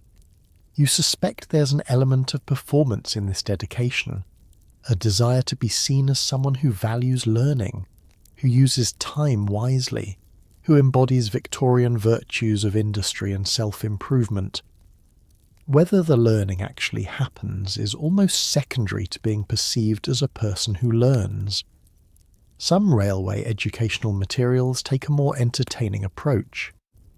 You've seen amusing geography books that teach world capitals through silly mnemonics, playful mathematics texts that disguise arithmetic as puzzles and games, light science readers that explain physics through humorous anecdotes and surprising facts. These books acknowledge that sustained serious study on a train is perhaps unrealistic for most travellers. Better to sugarcoat the education, make it palatable, trick people into learning while they think they're merely being entertained. The businessman's straightforward French grammar represents the austere approach, but you suspect the playful educational books sell better at railway bookstalls. The businessman has moved on to reading French passages aloud, quietly testing his pronunciation. The language sounds exotic and sophisticated in the grimy railway compartment, transforming the space temporarily into somewhere more cosmopolitan. The mother's daughter has completed several stitches on her sampler, creating a wobbly but recognisable pattern. The young man is conjugating German verbs in his notebook, building elaborate tables that track the evolution of irregular verbs across tenses. You're all learning, or at least performing learning, and the journey seems more purposeful for it. You've become a mobile classroom, each person pursuing their own curriculum, united by the common goal of arriving at your destination slightly more educated than when you departed. The light is definitely fading now, making reading increasingly difficult. The businessman squints at his French text, holding it at various angles, trying to catch the last of the daylight. Soon he'll have to abandon study for the day, storing his half-learned lessons in memory until the next journey, the next opportunity for self-improvement. You wonder how many French courses he started on trains, how many he's actually finished. The railway promises endless time for education, but it delivers that time in fragments, interrupted by arrivals and departures, split across days and weeks and months. Perhaps the real lesson isn't French or German or needlework, it's patience, persistence, the ability to pursue long-term goals in short-term increments. That might be the most Victorian education of all. The fading light has triggered a collective surrender in your compartment. The businessman has closed his French primer. The mother has packed away her daughter's activities. And even the elderly woman who's maintained perfect posture for hours has allowed herself to slump slightly against the window. You recognize the signs immediately. Everyone is preparing to nap, to embrace that most democratic of railway entertainments, the blessed unconsciousness that makes hours vanish like magic. Sleep on trains is its own peculiar art form, requiring skills that seem simple until you actually attempt them. You must master the delicate balance of relaxation and vigilance, learn to doze without drooling on your neighbour, develop the ability to wait precisely at your station despite being deeply unconscious moments before. It's a talent that separates seasoned travellers from nervous novices, and you're about to join the ranks of those attempting to perfect it. The challenge begins with position.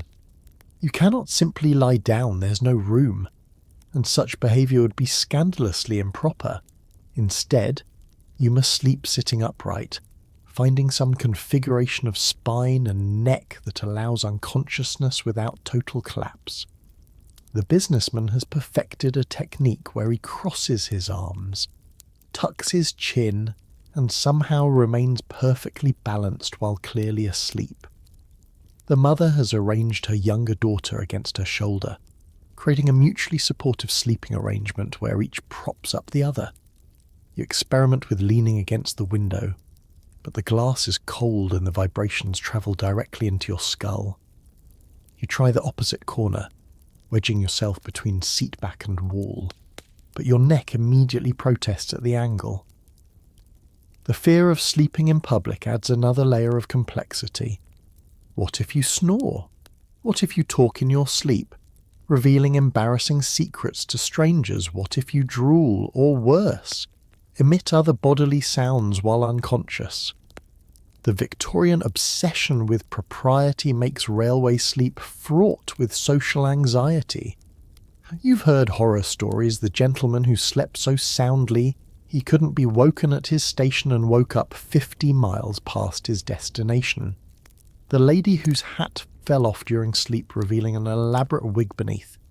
The unfortunate traveller who suffered an attack of wind while dozing and could never again show his face on the London to Birmingham route. Every nap is a gamble with your dignity. Historians still argue whether the Victorian railways actually disrupted sleep patterns on a societal level, or if people simply became more aware of sleep due to the unusual circumstances of trying to achieve it while moving at speed. What's certain is that railway sleep became its own phenomenon, distinct from bedroom rest. It's lighter, more fragmented, interrupted by station stops and the changing rhythm of the journey. Some people find it refreshing, claiming a brief railway nap restores them better than a full night in bed. Others emerge from railway sleep more exhausted than when they started, with cricks in their necks and confusion about where they are and how they got there. The mother has successfully achieved sleep along with both daughters, creating a peaceful tableau of domestic repose that somehow makes the compartment feel more respectable. If a mother can sleep here, surely it's safe for everyone.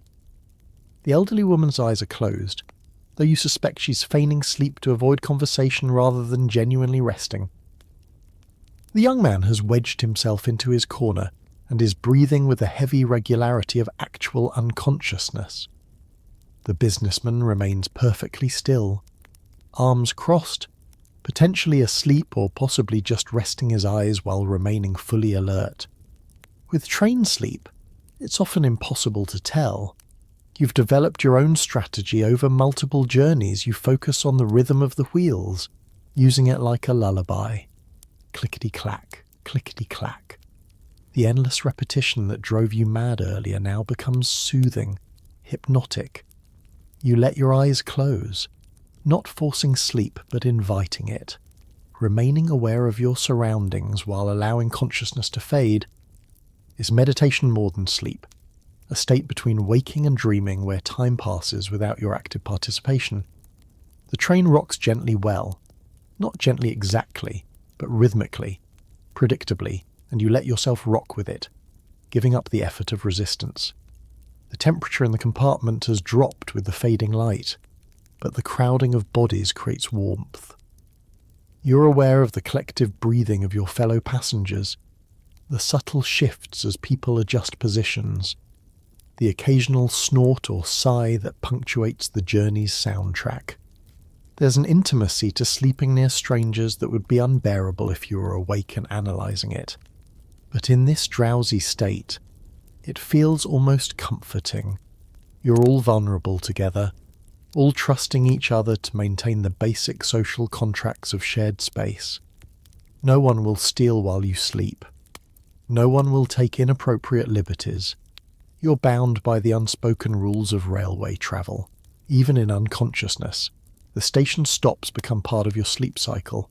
The train slowing penetrates your doze, bringing you partially awake to confirm this isn't your station, then allowing you to sink back into rest as the journey continues. It's remarkable how your sleeping brain can track the journey, counting stops, monitoring progress toward your destination. You've heard of travellers who can sleep through an entire route but wake automatically at their correct station. Some internal clock synchronized with the railway timetable.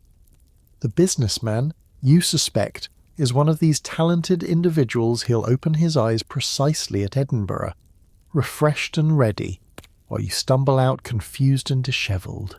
The dreams that come with railway sleep are peculiar, fragmented, influenced by motion and sound. You dream of running but staying in place, of conversations that blend with the train's noise, of landscapes that scroll past like moving paintings. The boundary between the journey's reality and your sleeping imagination blurs. You're simultaneously travelling through Scotland and through your own subconscious, making progress on two journeys at once. It's disorienting and oddly pleasant, this doubled experience of movement through space and mind. You jolt awake suddenly, that falling sensation that sometimes interrupts sleep, and find yourself still in the compartment, still travelling. Everything unchanged, except now you're alert and slightly embarrassed. Did you cry out? Did anyone notice the other passengers remain in their various states of rest, undisturbed by your small crisis? You settle back, attempting to recapture sleep, but it's elusive now. You've entered that frustrating state of being too awake to sleep but too tired to do anything else. Suspended in uncomfortable consciousness while the journey continues around you. The businessman has shifted position, confirming he was indeed asleep rather than merely resting. Even in this slight movement, he maintains dignity, adjusting his crossed arms and resettling without opening his eyes. It's a skill you envy, this ability to sleep publicly without sacrificing composure. The mother's younger daughter has started to drool slightly, a dark spot spreading on her mother's shoulder. But the mother doesn't seem to mind, remaining peacefully asleep herself. The young man is actually snoring now, soft rhythmic sounds that blend with the train's percussion rather than fighting it. You try once more for sleep, closing your eyes and seeking that elusive state of relaxed awareness. The landscape outside has transformed during your dozing, You catch glimpses through barely open eyes of darkening fields, lights beginning to appear in distant cottages, the day giving way to evening. You're closer to Edinburgh, closer to journey's end, and sleep would make the remaining distance vanish. But consciousness clings stubbornly, keeping you aware of every minute, every mile. Perhaps that's the final lesson of railway sleep. It comes when it wants to, defying your attempts to control it, reminding you that even on a train where everything is scheduled and timed, some things remain beautifully, frustratingly unpredictable. A child's whine pierces your attempted rest, and you open your eyes to see the mother now fully awake and engaged in the eternal Victorian struggle, keeping young travellers entertained enough to prevent them from driving everyone in the compartment absolutely insane. The younger daughter, refreshed from her nap, has decided she's bored, a state she announces with increasing volume and distress. The mother reaches into what appears to be a bottomless bag of parental preparedness, producing a rag doll that's seen better days but which the child accepts with temporary gratitude. You watch this scene with a mixture of sympathy and relief. Sympathy for the mother's plight, relief that the burden of child entertainment isn't yours. Managing young passengers on long railway journeys, your learning requires creativity, patience, and supplies that would stock a small toy shop. The Victorian approach to children on trains reflects broader anxieties about childhood, propriety, and social responsibility. Children must be kept occupied to prevent disturbance. But the occupations themselves must be appropriate, educational, and conducted with minimal noise or movement. It's a nearly impossible balance. The mother has clearly travelled before her bag contains layers of planned entertainment, each item calculated to provide exactly enough diversion before being replaced with the next. After the doll comes a picture book, small enough to handle in cramped quarters, with moral tales illustrated in cheerful colours. The older daughter joins her sister, and they bend over the book together, the older reading aloud while the younger points at pictures. The ingenuity of railway toys astounds you. Everything is miniaturized, simplified, designed for confined spaces and limited attention spans. You've seen magnetic fishing games where children catch tiny paper fish with magnetized rods, puppets that fit over small fingers for impromptu shows, puzzle boxes with sliding pieces that rearrange into pictures. There are story cubes with different images on each face, allowing children to create narratives by rolling them like dice. There are folding paper dolls with tiny wardrobes, spinning tops that work on seat surfaces, even elaborate pop-up books that transform flat pages into three-dimensional scenes. Publishers and toy makers have recognized a lucrative market, desperate parents willing to pay premium prices for anything that buys them 30 minutes of peace. Historians still argue whether Victorian children were genuinely more difficult to manage on trains or if adults simply had less tolerance for childhood exuberance in public spaces. You suspect the truth involves both children are naturally energetic, and cramming them into small boxes for hours violates everything their bodies and minds crave. The miracle isn't that some children become difficult, but that so many manage to maintain composure at all. The mother's daughters have been remarkably well behaved overall, their occasional outbursts minor compared to the tantrum potential of extended railway imprisonment.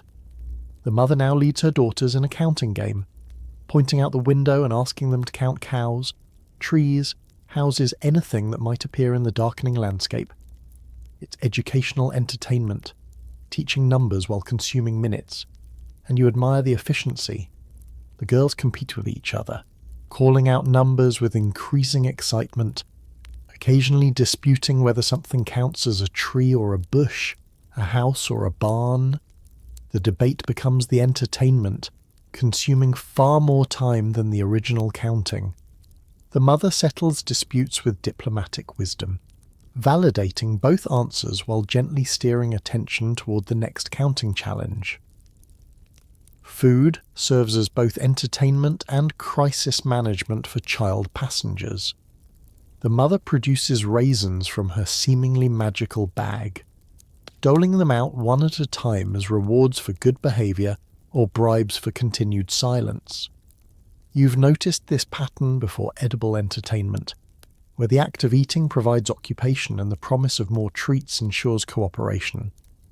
Some parents bring elaborate assortments of sweets, biscuits and fruits, creating miniature feasts that stretch across hours. Others maintain strict rationing, making each raisin or sweet a precious commodity to be earned through exemplary conduct. The mother falls somewhere between, balancing indulgence with discipline. The social pressure of managing children in shared spaces is intense. Every other passenger becomes a judge, silently evaluating parental competence based on child behaviour. The mother is acutely aware of this. You can tell she apologizes preemptively for noise, thanks fellow passengers for their patience, maintains a cheerful demeanour even when clearly exhausted. It's a performance of good motherhood, conducted under the critical gaze of strangers who may or may not have any understanding of the challenges involved. You try to convey supportive approval through your expression, hoping she recognizes an ally rather than another critic.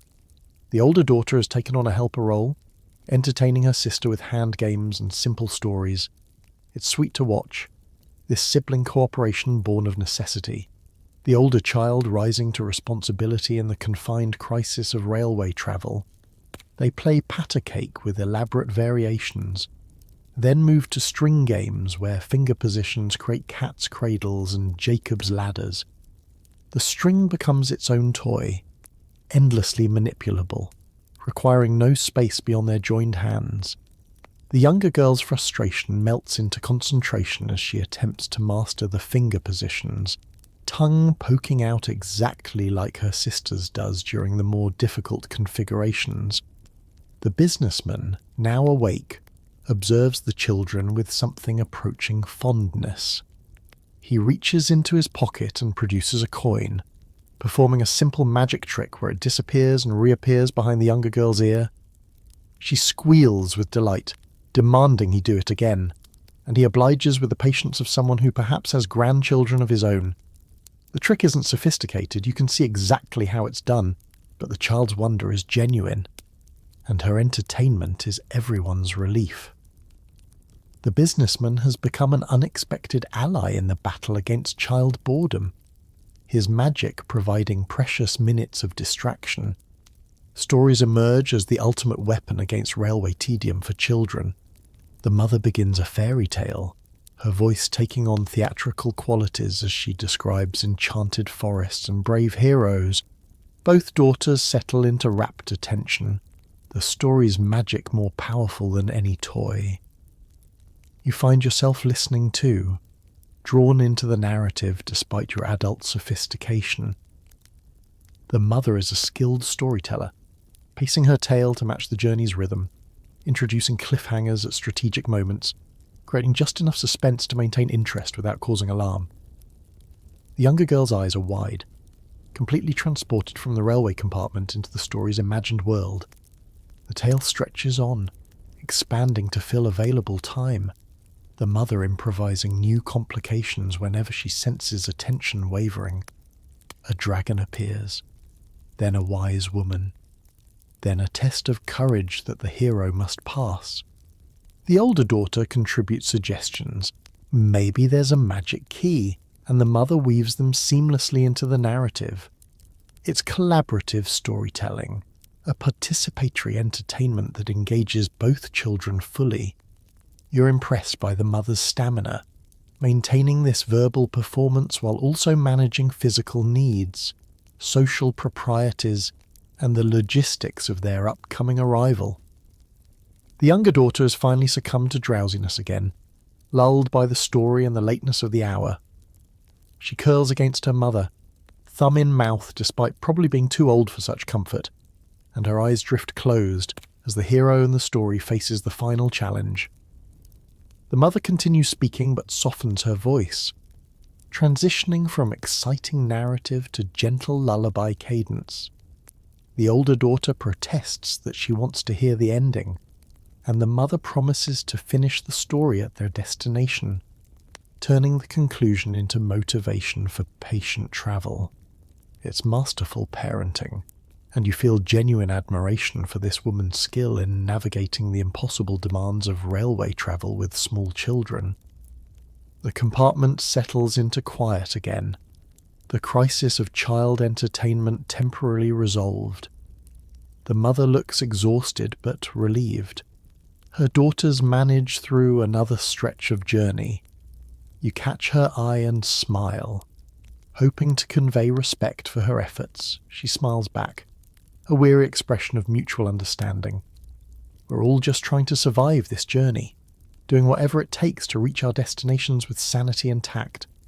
In that moment, you feel more connected to this stranger than to some people you've known for years. Railway travel creates its own intimacy, forged through shared endurance and mutual forbearance. As the landscape darkens beyond the windows, you become acutely aware of the invisible but rigid boundaries that divide your second-class compartment from the very different worlds existing just meters away on this same train. The class divisions of Victorian Britain don't disappear on the railways, if anything. They become more pronounced, more carefully policed, more absurdly theatrical in their enforcement. You've paid for a second-class ticket, which grants you this particular quality of discomfort, this specific level of entertainment options, this precise degree of boredom. First-class passengers are experiencing an entirely different journey, while third-class travellers might as well be on a different planet. The same train, the same destination. But the experience of getting there varies dramatically based on how much you paid at the booking office. First-class passengers, you imagine with a mixture of envy and disdain, are lounging in upholstered splendour, their compartments spacious enough for actual movement. They have reading lamps that work and providing adequate light well into evening. Their seats are cushioned with horsehair and covered in fabric that doesn't scratch through clothing. They can afford the expensive railway novels and multi-volume sets that occupy serious journey time. Some first-class carriages even have mirrors, allowing passengers to check their appearance before disembarking, ensuring they step onto platforms looking as dignified as when they departed. The refreshment rooms offer them superior food at the same inflated prices, just presented on actual plates rather than wrapped in greasy paper. Their boredom is genteel, cultured. The ennui of the privilege rather than the desperate tedium of the merely comfortable. The third-class passengers, crammed into carriages with wooden benches and minimal weather protection, are fighting different battles entirely. Their entertainment is rowdier, less regulated by social propriety. You've heard stories of third-class revelry singing that's more enthusiastic than tuneful, drinking from bottles passed around communally, card games with serious stakes rather than your polite penny antes. Children run more freely there, their noise tolerated as inevitable rather than managed with anxious apology. The class division means they're also more likely to bring actual work on their journeys, knitting, mending, whittling, activities that produce useful results rather than merely passing time. Their boredom might actually be less acute, ironically, because they have fewer pretensions to maintain, less energy spent on appearing appropriately occupied.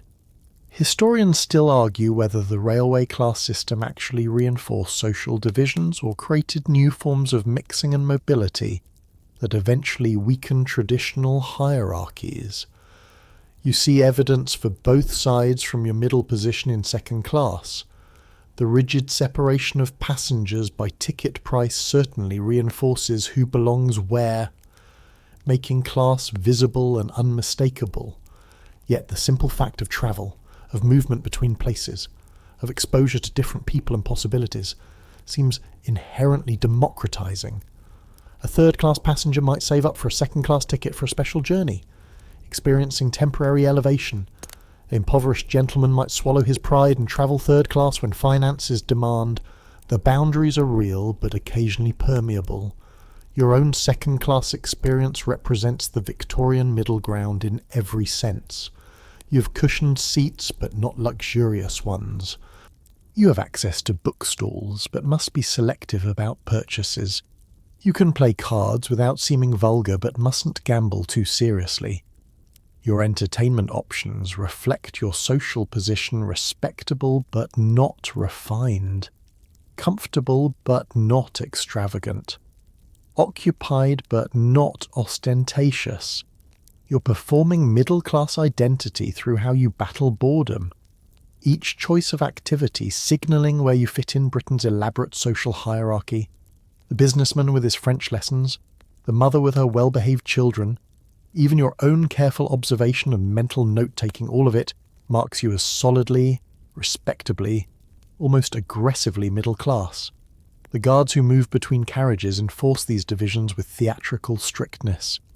You've watched them check tickets at each class boundary, turning back passengers who try to upgrade themselves without paying. The doors between classes might as well be castle gates, protecting the privileged from contamination by their social inferiors. Yet you've also seen guards look the other way when a courting couple tries to find privacy by shifting from third to second class, or when a sick child needs the better ventilation of a higher class carriage. The rules are rigid until human sympathy intervenes, and then they become surprisingly flexible. The entertainment industries that have sprung up around railway travel cater differently to each class. First-class passengers get the latest 3-volume novels, leather-bound and expensive. Second class gets the railway editions, respectable literature in affordable formats. Third class gets penny dreadfuls, sensational stories printed on cheap paper with lurid covers. The bookstall owners know exactly what each class will buy, arranging their displays to match the purchasing power passing by. Even boredom is commodified according to social position, packaged and sold in class-appropriate formats. The food divisions are equally stark. First-class passengers receive invitations to the refreshment rooms, where they can sit at tables with tablecloths and be served by waiters. Second-class passengers like yourself queue at counters, purchasing pre-made items to consume standing or carry back to compartments. Third-class passengers buy from platform vendors, shouting their orders through windows, receiving whatever can be passed quickly through the gap. The quality of the food matches these service levels from relatively edible in first class to actively suspicious in third, but the prices remain uniformly outrageous. A rare democratic feature of railway refreshment where everyone is equally overcharged regardless of class. You notice how conversation topics vary by class when travellers occasionally mix on platforms during stops. First-class passengers discuss politics, culture, business dealings of significant scale. Your second-class companions talk about family matters, modest business concerns, the practicalities of daily life. Third-class conversations, from what you've overheard, centre on work, wages, the immediate struggles of survival. Even the way people battle boredom reflects these different concerns. First class reads about ideas and culture. Second class reads novels and improves itself. Third class reads for raw entertainment or simply endures. The compartment design itself enforces class consciousness. First class compartment seat 4, allowing more space per passenger. Second class seats 6, like yours, striking a balance between comfort and capacity. Third class packs in 8 or more, maximising the number of cheap tickets sold per carriage. The physical experience of proximity varies by ticket price. First class passengers rarely touch strangers. Second class passengers like you maintain careful boundaries. Third-class passengers are pressed together by necessity. Space itself becomes a luxury, rationed according to ability to pay. Yet despite these divisions, you're all experiencing the same fundamental challenge, hours trapped in forward motion, seeking ways to make time bearable. The businessman's French lessons differ from a first-class passenger's Greek philosophy only in degree. not in kind. The mother's child management strategies would work equally well in any class of carriage. The universal human need to combat boredom transcends ticket prices, even as the specific methods reflect social position. You're all prisoners of the journey's duration, united in tedium even as you're divided by everything else. The young man has mentioned, with some embarrassment, that he usually travels third class but splurged on second class for this particular journey to visit his sister. His discomfort is visible. He's not quite sure how to behave at this slightly elevated level, uncertain about the unwritten rules of second-class conduct. The businessman has treated him with patient courtesy, implicitly teaching through example rather than explicit correction. You're watching class socialization happen in real time, this young man learning to perform at a higher social level through observation and practice. The railway carriage becomes a classroom in Victorian social climbing, as full darkness settles outside, erasing the landscape and with it the last major source of free entertainment. Class divisions somehow seem more arbitrary. In the dim compartment, illuminated only by the weak overhead lamp, you're all just humans trying to reach Edinburgh, all equally subject to the tyranny of the timetable. The elaborate social distinctions that govern your lives outside seem to lose some force in this intimate space. You're tired together, bored together, ready for this journey to end together. For these final hours, the fellowship of shared endurance might matter more than the price printed on your tickets. The weak overhead lamp has finally been lit, casting everything in a yellowish glow that seems to make the compartment even smaller and more oppressive. You notice the businessman extracting something new from his seemingly infinite supply of railway aids, a small pamphlet titled The Railway Traveller's Companion, a monthly digest. It's one of the new technology-adjacent innovations designed specifically to combat railway boredom, part of a wave of clever solutions emerging as entrepreneurs recognize that trapped passengers represent a captive market for entertainment innovations. The Victorian age is nothing if not inventive, and the problem of railway tedium has sparked a remarkable array of technological and quasi-technological interventions, from the primitive to the ingenious, all promising to transform your journey from ordeal into pleasure. The railway magazine in the businessman's hands represents one of the earlier attempts to solve boredom through serialized content. Published monthly, it contains short stories precisely calibrated to journey lengths, puzzles designed to occupy specific amounts of time, news digests that assume readers are travellers who've been away from current events, and advertisements for other railway-related products. It's a closed ecosystem of railway culture, content created for people on trains, by people who understand trains, sold at stations to people about to board trains. The businessman has clearly subscribed this as issue number 47, and it shows the wear of being read during previous journeys. Its pages soft and slightly torn at the corners. You've heard of more ambitious technological solutions being tested on some routes. Experimental carriages with small libraries built into the walls, where passengers can borrow and return books throughout their journey. Compartments with mechanical music boxes that play when you insert a penny, providing entertainment without requiring musical skill from passengers. There are even rumours of carriages fitted with primitive speaking tubes that allow passengers in different compartments to communicate, though you suspect this would create more problems than it solves.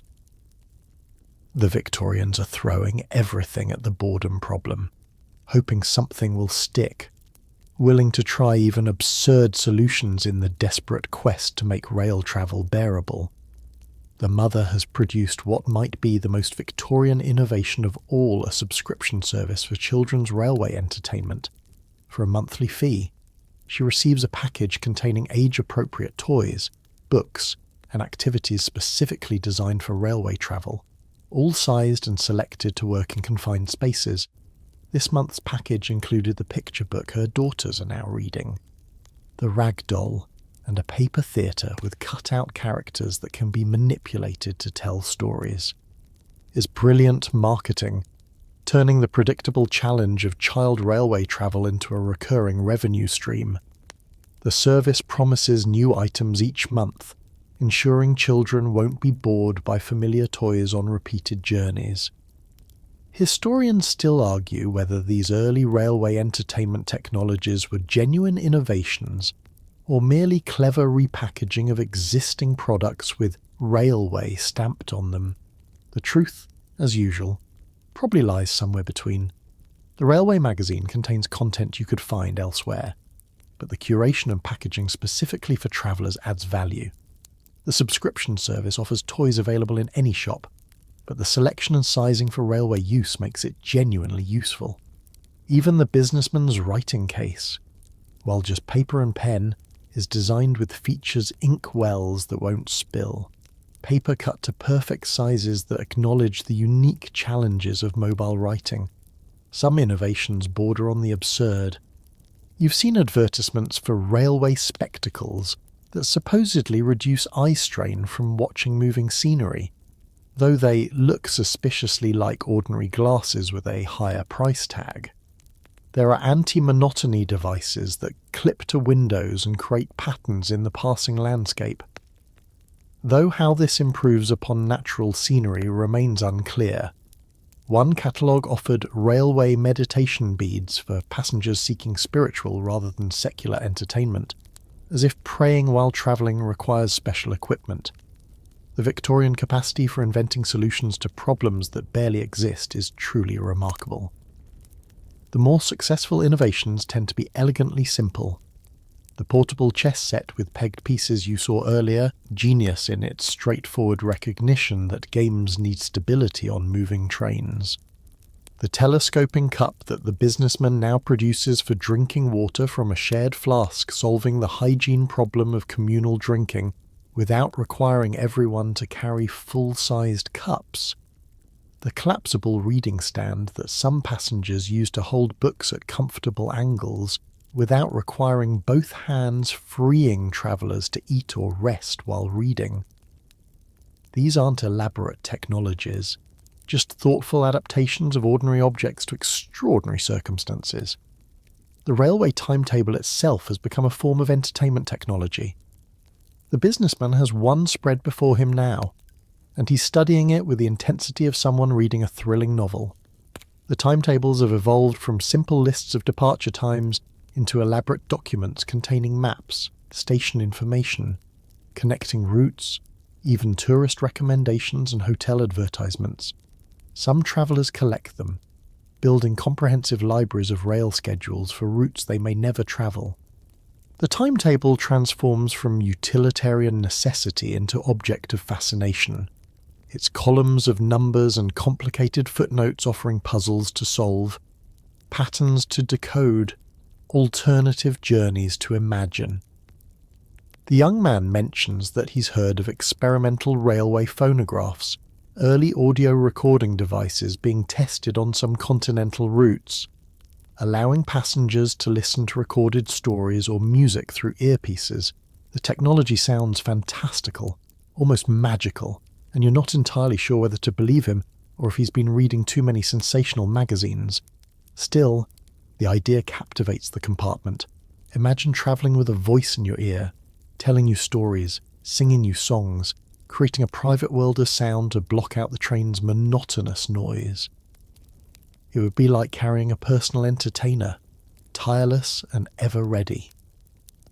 The concept of recorded entertainment leads to speculation about future railway innovations. What if carriages had built-in entertainment? You wonder aloud images that moved, somehow showing you scenes more interesting than the countryside outside the businessman suggest compartments with electric lights bright enough for comfortable reading at any hour. The mother dreams of special family carriages with play areas for children, spaces where they could run safely while the train moved. The elderly woman, surprising everyone with her first voluntary contribution to conversation, mentioned she's heard of experimental sleeping carriages where passengers could lie down properly during overnight journeys. You're all imagining futures where railway boredom is conquered by technology, where travel becomes pleasure rather than endurance. But the innovation currently providing the most reliable entertainment is simply human ingenuity, the stories we tell, the games we play, the connections we make. The Businessman's magazine is helpful, certainly, but your earlier sing-along provided more genuine entertainment. The mother's subscription box is clever, but her own storytelling captivated her daughters more effectively than any toy. Technology helps, but it can't replace the fundamental human capacity for creating entertainment from almost nothing, for finding distraction in conversation, for making games from counting cows or guessing fellow passengers' destinations. The lamp flickers slightly, a reminder that even this technological advancement is imperfect. The light it provides is better than darkness, certainly, but it's also harsh, unflattering, creating shadows that make the compartment seem almost sinister. You realize that every technological solution brings its own complications.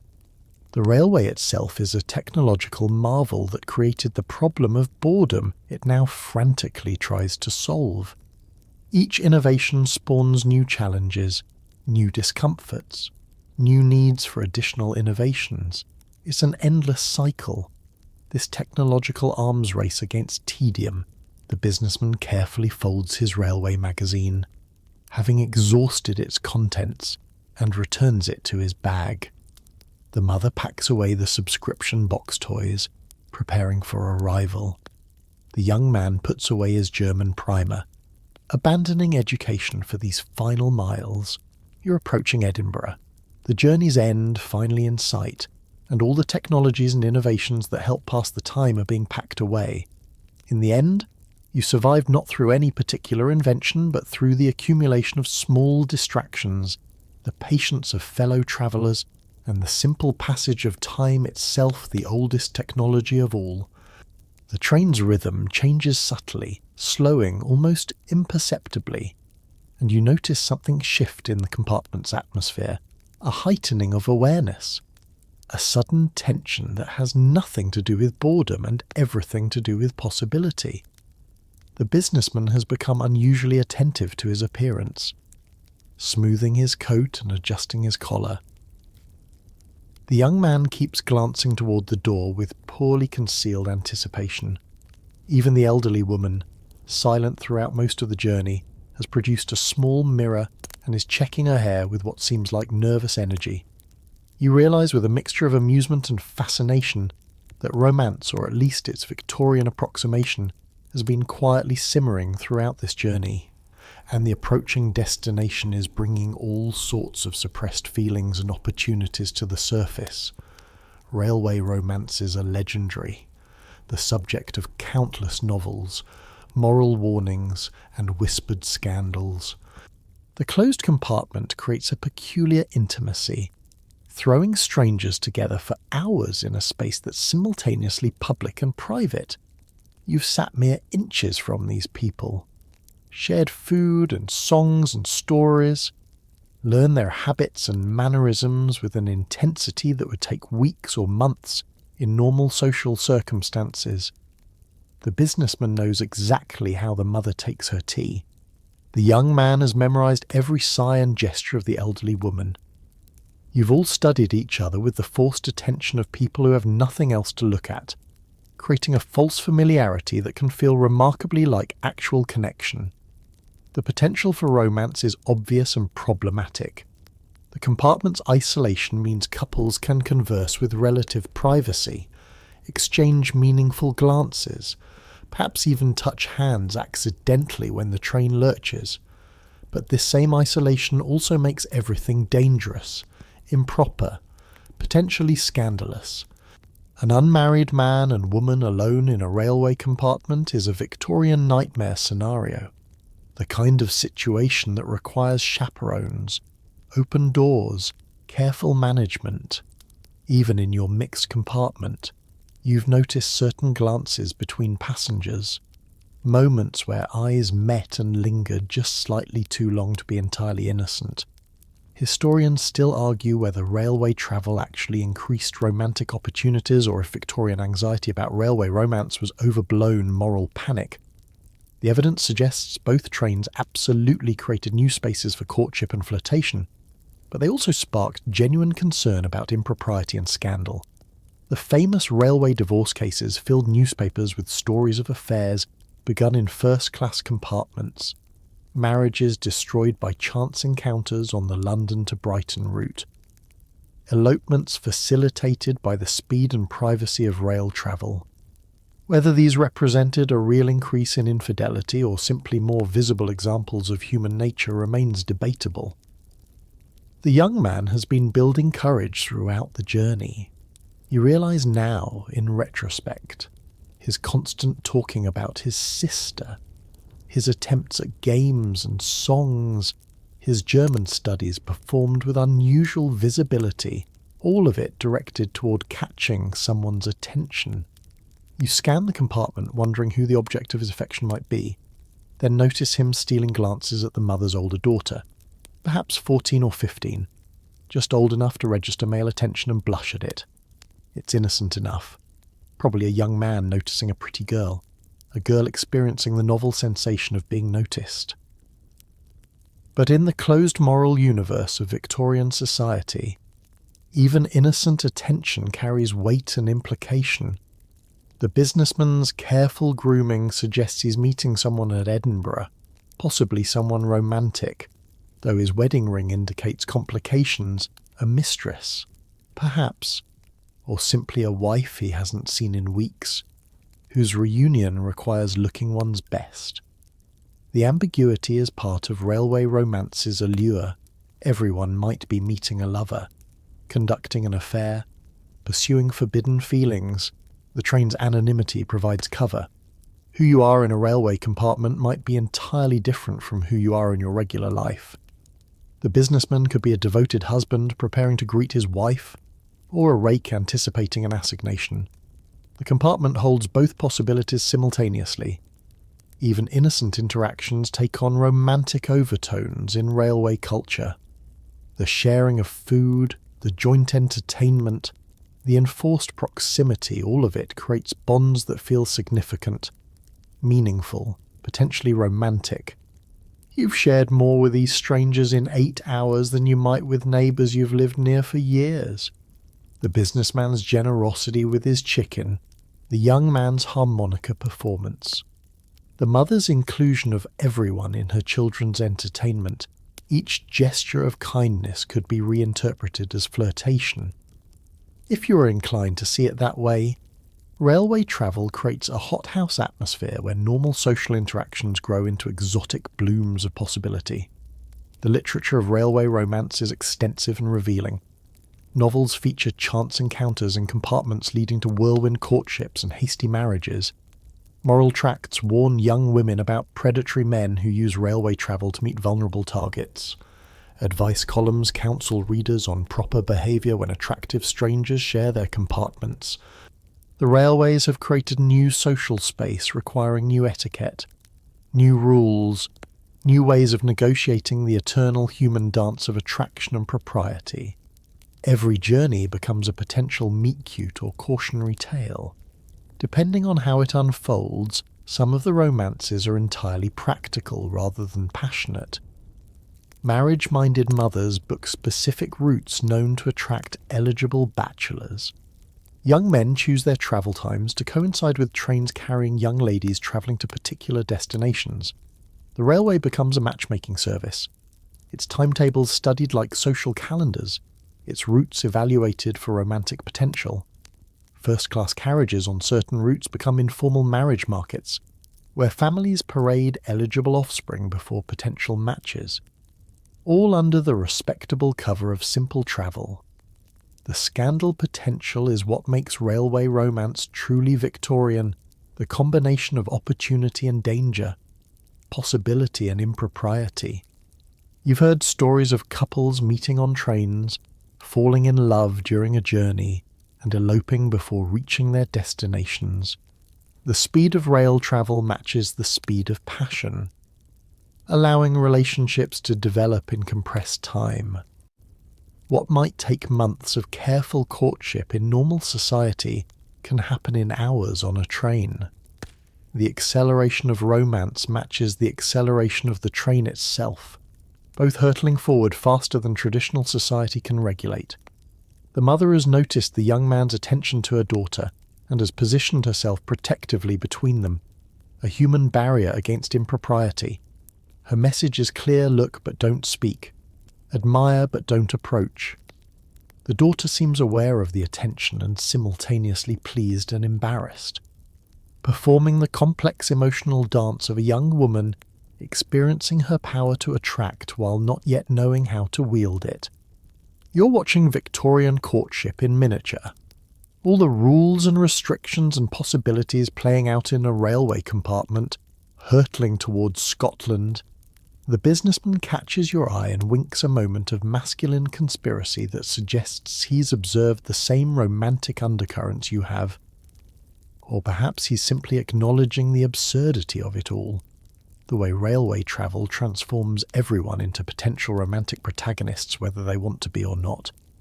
You find yourself wondering about your own appearance, whether anyone in the compartment has viewed you romantically, whether you've missed signals or opportunities during the journey's long hours.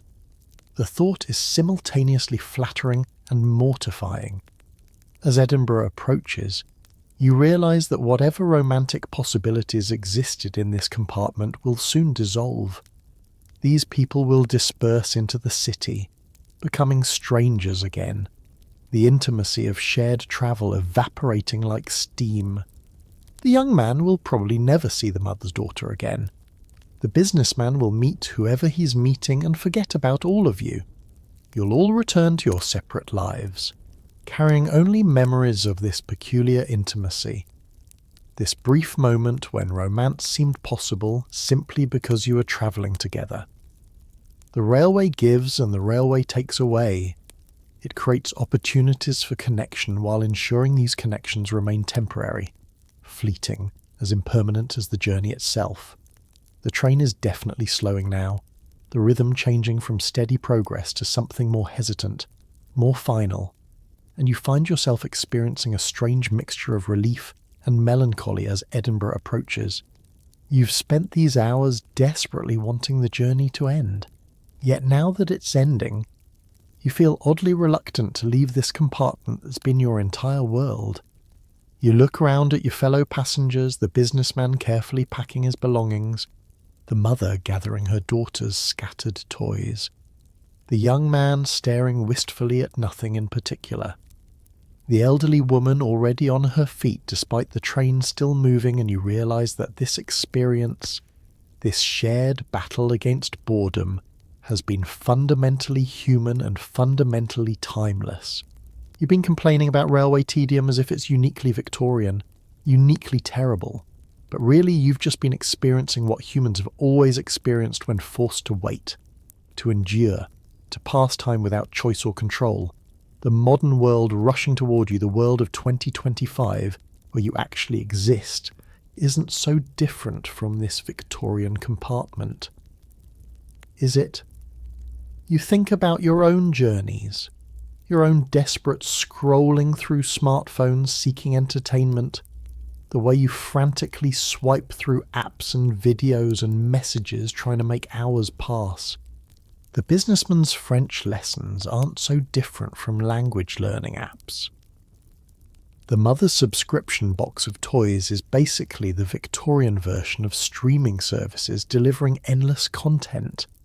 The card games and sing-alongs are just analogue versions of multiplayer games and shared playlists. Even the class divisions persist: economy versus business versus first class. The same hierarchies of comfort and boredom, just with slightly better cushions and Wi-Fi instead of antimacassars and oil lamps. Your ancestors on stagecoaches experienced the same tedium over even longer journeys.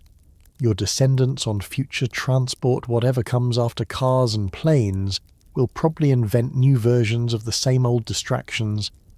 The technology changes, The speed increases, but the fundamental human problem remains: how do you endure being trapped in transit? How do you make the journey bearable when you can't simply skip to the destination the Victorians through reading materials, games, food, conversation, music, sleep, education, and every other tool at their disposal against the wall of boredom? You do exactly the same with your smartphone, your noise-cancelling headphones, your streaming services, your social media, different tools, identical struggle. Historians still argue whether boredom is a modern invention, a consequence of having more leisure time and higher expectations for constant stimulation, or if it's a fundamental human experience that every era simply expresses differently. Watching the businessman check his pocket watch for the final time, you lean toward the latter theory. These Victorians weren't bored because trains were new and they didn't know how to handle them. They were bored because they were human, because waiting is boring, because time passes slowly when you want it to pass quickly. The railway just made this ancient problem newly visible, created a space where boredom couldn't be escaped through work or distraction, forced people to confront their own impatience with time itself. The ingenuity displayed in battling railway boredom reveals something lovely about human nature. We're remarkably creative when faced with constraints. Give people 8 hours in a box and they'll invent entire industries of entertainment. They'll write books, compose music, develop games, create elaborate social rituals, anything to transform empty time into filled time. The W.H. Smith Empire, the railway novel genre, the portable game manufacturers, the travel magazine publishers, all of them built fortunes on human creativity in the face of tedium. Boredom, it turns out, is economically productive. The market for killing time is virtually unlimited. But there's also something poignant about it, this desperate scrambling for distraction. The businessman mastered French phrases he'll probably forget by next week. The mother told stories that will blur in her daughter's memories with dozens of other stories. The young man's romantic glances will amount to nothing. You all work so hard to make the journey pass quickly, to avoid experiencing the actual experience of travel, to escape the present moment even while trapped within it. What if, instead of fighting boredom so desperately, you'd simply sat with it, let it wash over you, accepted that sometimes life is waiting, is passage, is time that must be endured rather than conquered. The Victorian obsession with productivity, with self-improvement, with never wasting a moment is exhausting even to witness. Every second must be accounted for, must produce something, must advance some goal. The businessman couldn't just rest. He had to study French. The mother couldn't just sit. She had to educate her daughters. Even entertainment had to be educational. Leisure had to be productive. Is very Victorian and very familiar to your modern ears. You do the same thing with your own leisure time, filling it with podcasts that teach you things, apps that gamify self-improvement, entertainment that comes with discussion guides and deeper meanings. The anxiety about wasted time hasn't diminished. It's only found new expressions. Yet you also see, in these tired passengers preparing to disembark, the simple human need for rest, for actual leisure, for time that doesn't demand anything. The elderly woman, who mostly stayed silent throughout the journey, wasn't being antisocial. She was simply being... The businessman's naps weren't failures of productivity. They were necessary respites from the exhausting performance of constant occupation. The children's occasional boredom, their complaints and restlessness, were honest expressions of what everyone was feeling, that sometimes waiting is just waiting, and there's no hack or trick or entertainment that can change that fundamental fact. The train pulls into Waverley Station with a final series of lurches and squeals, and suddenly everyone is in motion, gathering belongings, preparing to transforming from travelling companions back into separate individuals with separate destinations. The intimacy of the journey evaporates almost instantly. The businessman who shared his chicken doesn't say goodbye, already focused on his Edinburgh business. The young man who played harmonica slips away without fanfare. The mother herds her daughters toward the door. Back to being a private family rather than your entertainment. You're all dispersing, the temporary community dissolving, and you feel that peculiar loneliness that comes after shared experiences end. You step onto the platform and stretch, your body remembering its full height, your legs remembering how to walk freely rather than being cramped in sitting position. The station is chaos reunions and departures, porters shouting, whistles blowing, the organised mayhem of Victorian rail travel. You spot the businessman meeting a woman who kisses him chastely on the cheek, a wife, then not a mistress. The young man stands awkwardly, scanning the crowd for his sister. The mother's daughters are jumping with excitement, pointing at something you can't see. Everyone is transitioning back to their real lives. The railway interlude already becoming memory.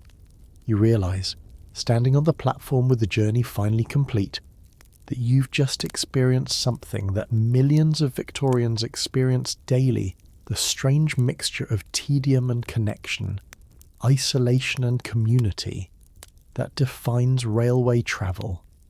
You battled boredom together using every tool available, from books to games to music to sleep to simple human conversation. You succeeded in making the time pass, in surviving the journey, in reaching your destination. Whether you actually enjoyed it, whether the battle against boredom was worth fighting, whether you should have simply surrendered to the tedium and let it teach you patience, these are questions without clear answers.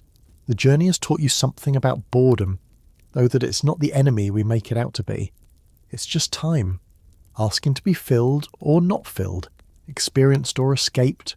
The Victorians with their elaborate defences against tedium were doing what humans always do, trying to control what can't be controlled. Trying to make time obey our preferences rather than its own pace. Sometimes it works. The games and songs and stories genuinely help the hours pass. Sometimes it doesn't. The businessman's French lessons probably just made him more aware of time's slow passage. Each conjugation a reminder of minutes not yet elapsed. You take a final breath of coal-scented station air, feeling the journey settle into your bones, becoming part of your history. The specific details will fade. You'll forget which folk songs you sang, which stations you stopped at, whether the businessman's chicken was dry or moist. But the essence will remain: you survived boredom. Not by conquering it, but by living through it, by finding small pleasures and tiny distractions, by connecting briefly with strangers who shared your predicament. That's the real story of Victorian railway boredom, not the elaborate entertainments or clever innovations, but the simple human truth that we endure, we adapt, we find ways to pass the time, together and alone, until we finally reach wherever we're going. And somewhere in the future, in 2025, someone will scroll endlessly through their phone on a train or plane, seeking distraction, fighting boredom with all the technology their era provides, and they'll be doing exactly what you just did. Same struggle, different tools. The Victorian battle against railway tedium continues in every era, in every mode of transport, in every moment when humans must wait for time to pass. We're all just passengers, really, trying to make the journey bearable, looking for entertainment in the space between departure and arrival, between where we've been and where we're going. The city of Edinburgh beckons, your actual destination after all these miles and hours. You hoist your bag and join the flow of passengers moving toward the exit, leaving the railway behind. The journey is over. The boredom is conquered, survived, transformed into memory and story. And tomorrow, or next week, or next month, you'll board another train, face another journey, battle boredom all over again with whatever tools are available. Because that's what travellers do. What humans do, we keep moving, keep waiting, Keep finding ways to fill the empty hours between here and there, now and then, who we were at the beginning of the journey and who we've become by its end. Word count 793. The platform empties slowly, each passenger absorbed into Edinburgh's evening crowds, and you stand for a moment longer, suspended between the journey and what comes next. The station clock shows you've arrived precisely on schedule 8 hours from London. 8 hours of your life spent in transit, in waiting, in the peculiar limbo of railway travel. Those hours are gone now, vanished into the past, and you carry with them only memories of boredom battled and occasionally conquered, of strangers briefly known, of time that had to be endured and somehow was. You walk toward the station exit, your footsteps echoing on the Victorian stone, and you feel the weight of the journey lifting with each step. The relief is physical, emotional, profound. You're free now, released from the compartment's constraints, able to move and breathe and exist without the constant awareness of time passing too slowly. Yet there's also a whisper of something else, something harder to name: gratitude. Perhaps for the journey itself, for the way it forced you to slow down, to sit with strangers, to find entertainment in simplicity, to rediscover the basic human skills of patience and endurance. The evening air greets you as you step outside, cool and fresh after the stuffiness of the compartment. Edinburgh sprawls before you, its castle silhouetted against the darkening sky, its streets beckoning with promises of dinner and rest and all the activities that await at your destination. But for just this moment, you pause and look back at the station, at the train that carried you here, at the great Victorian machine that created both the problem of boredom and countless ingenious solutions to it.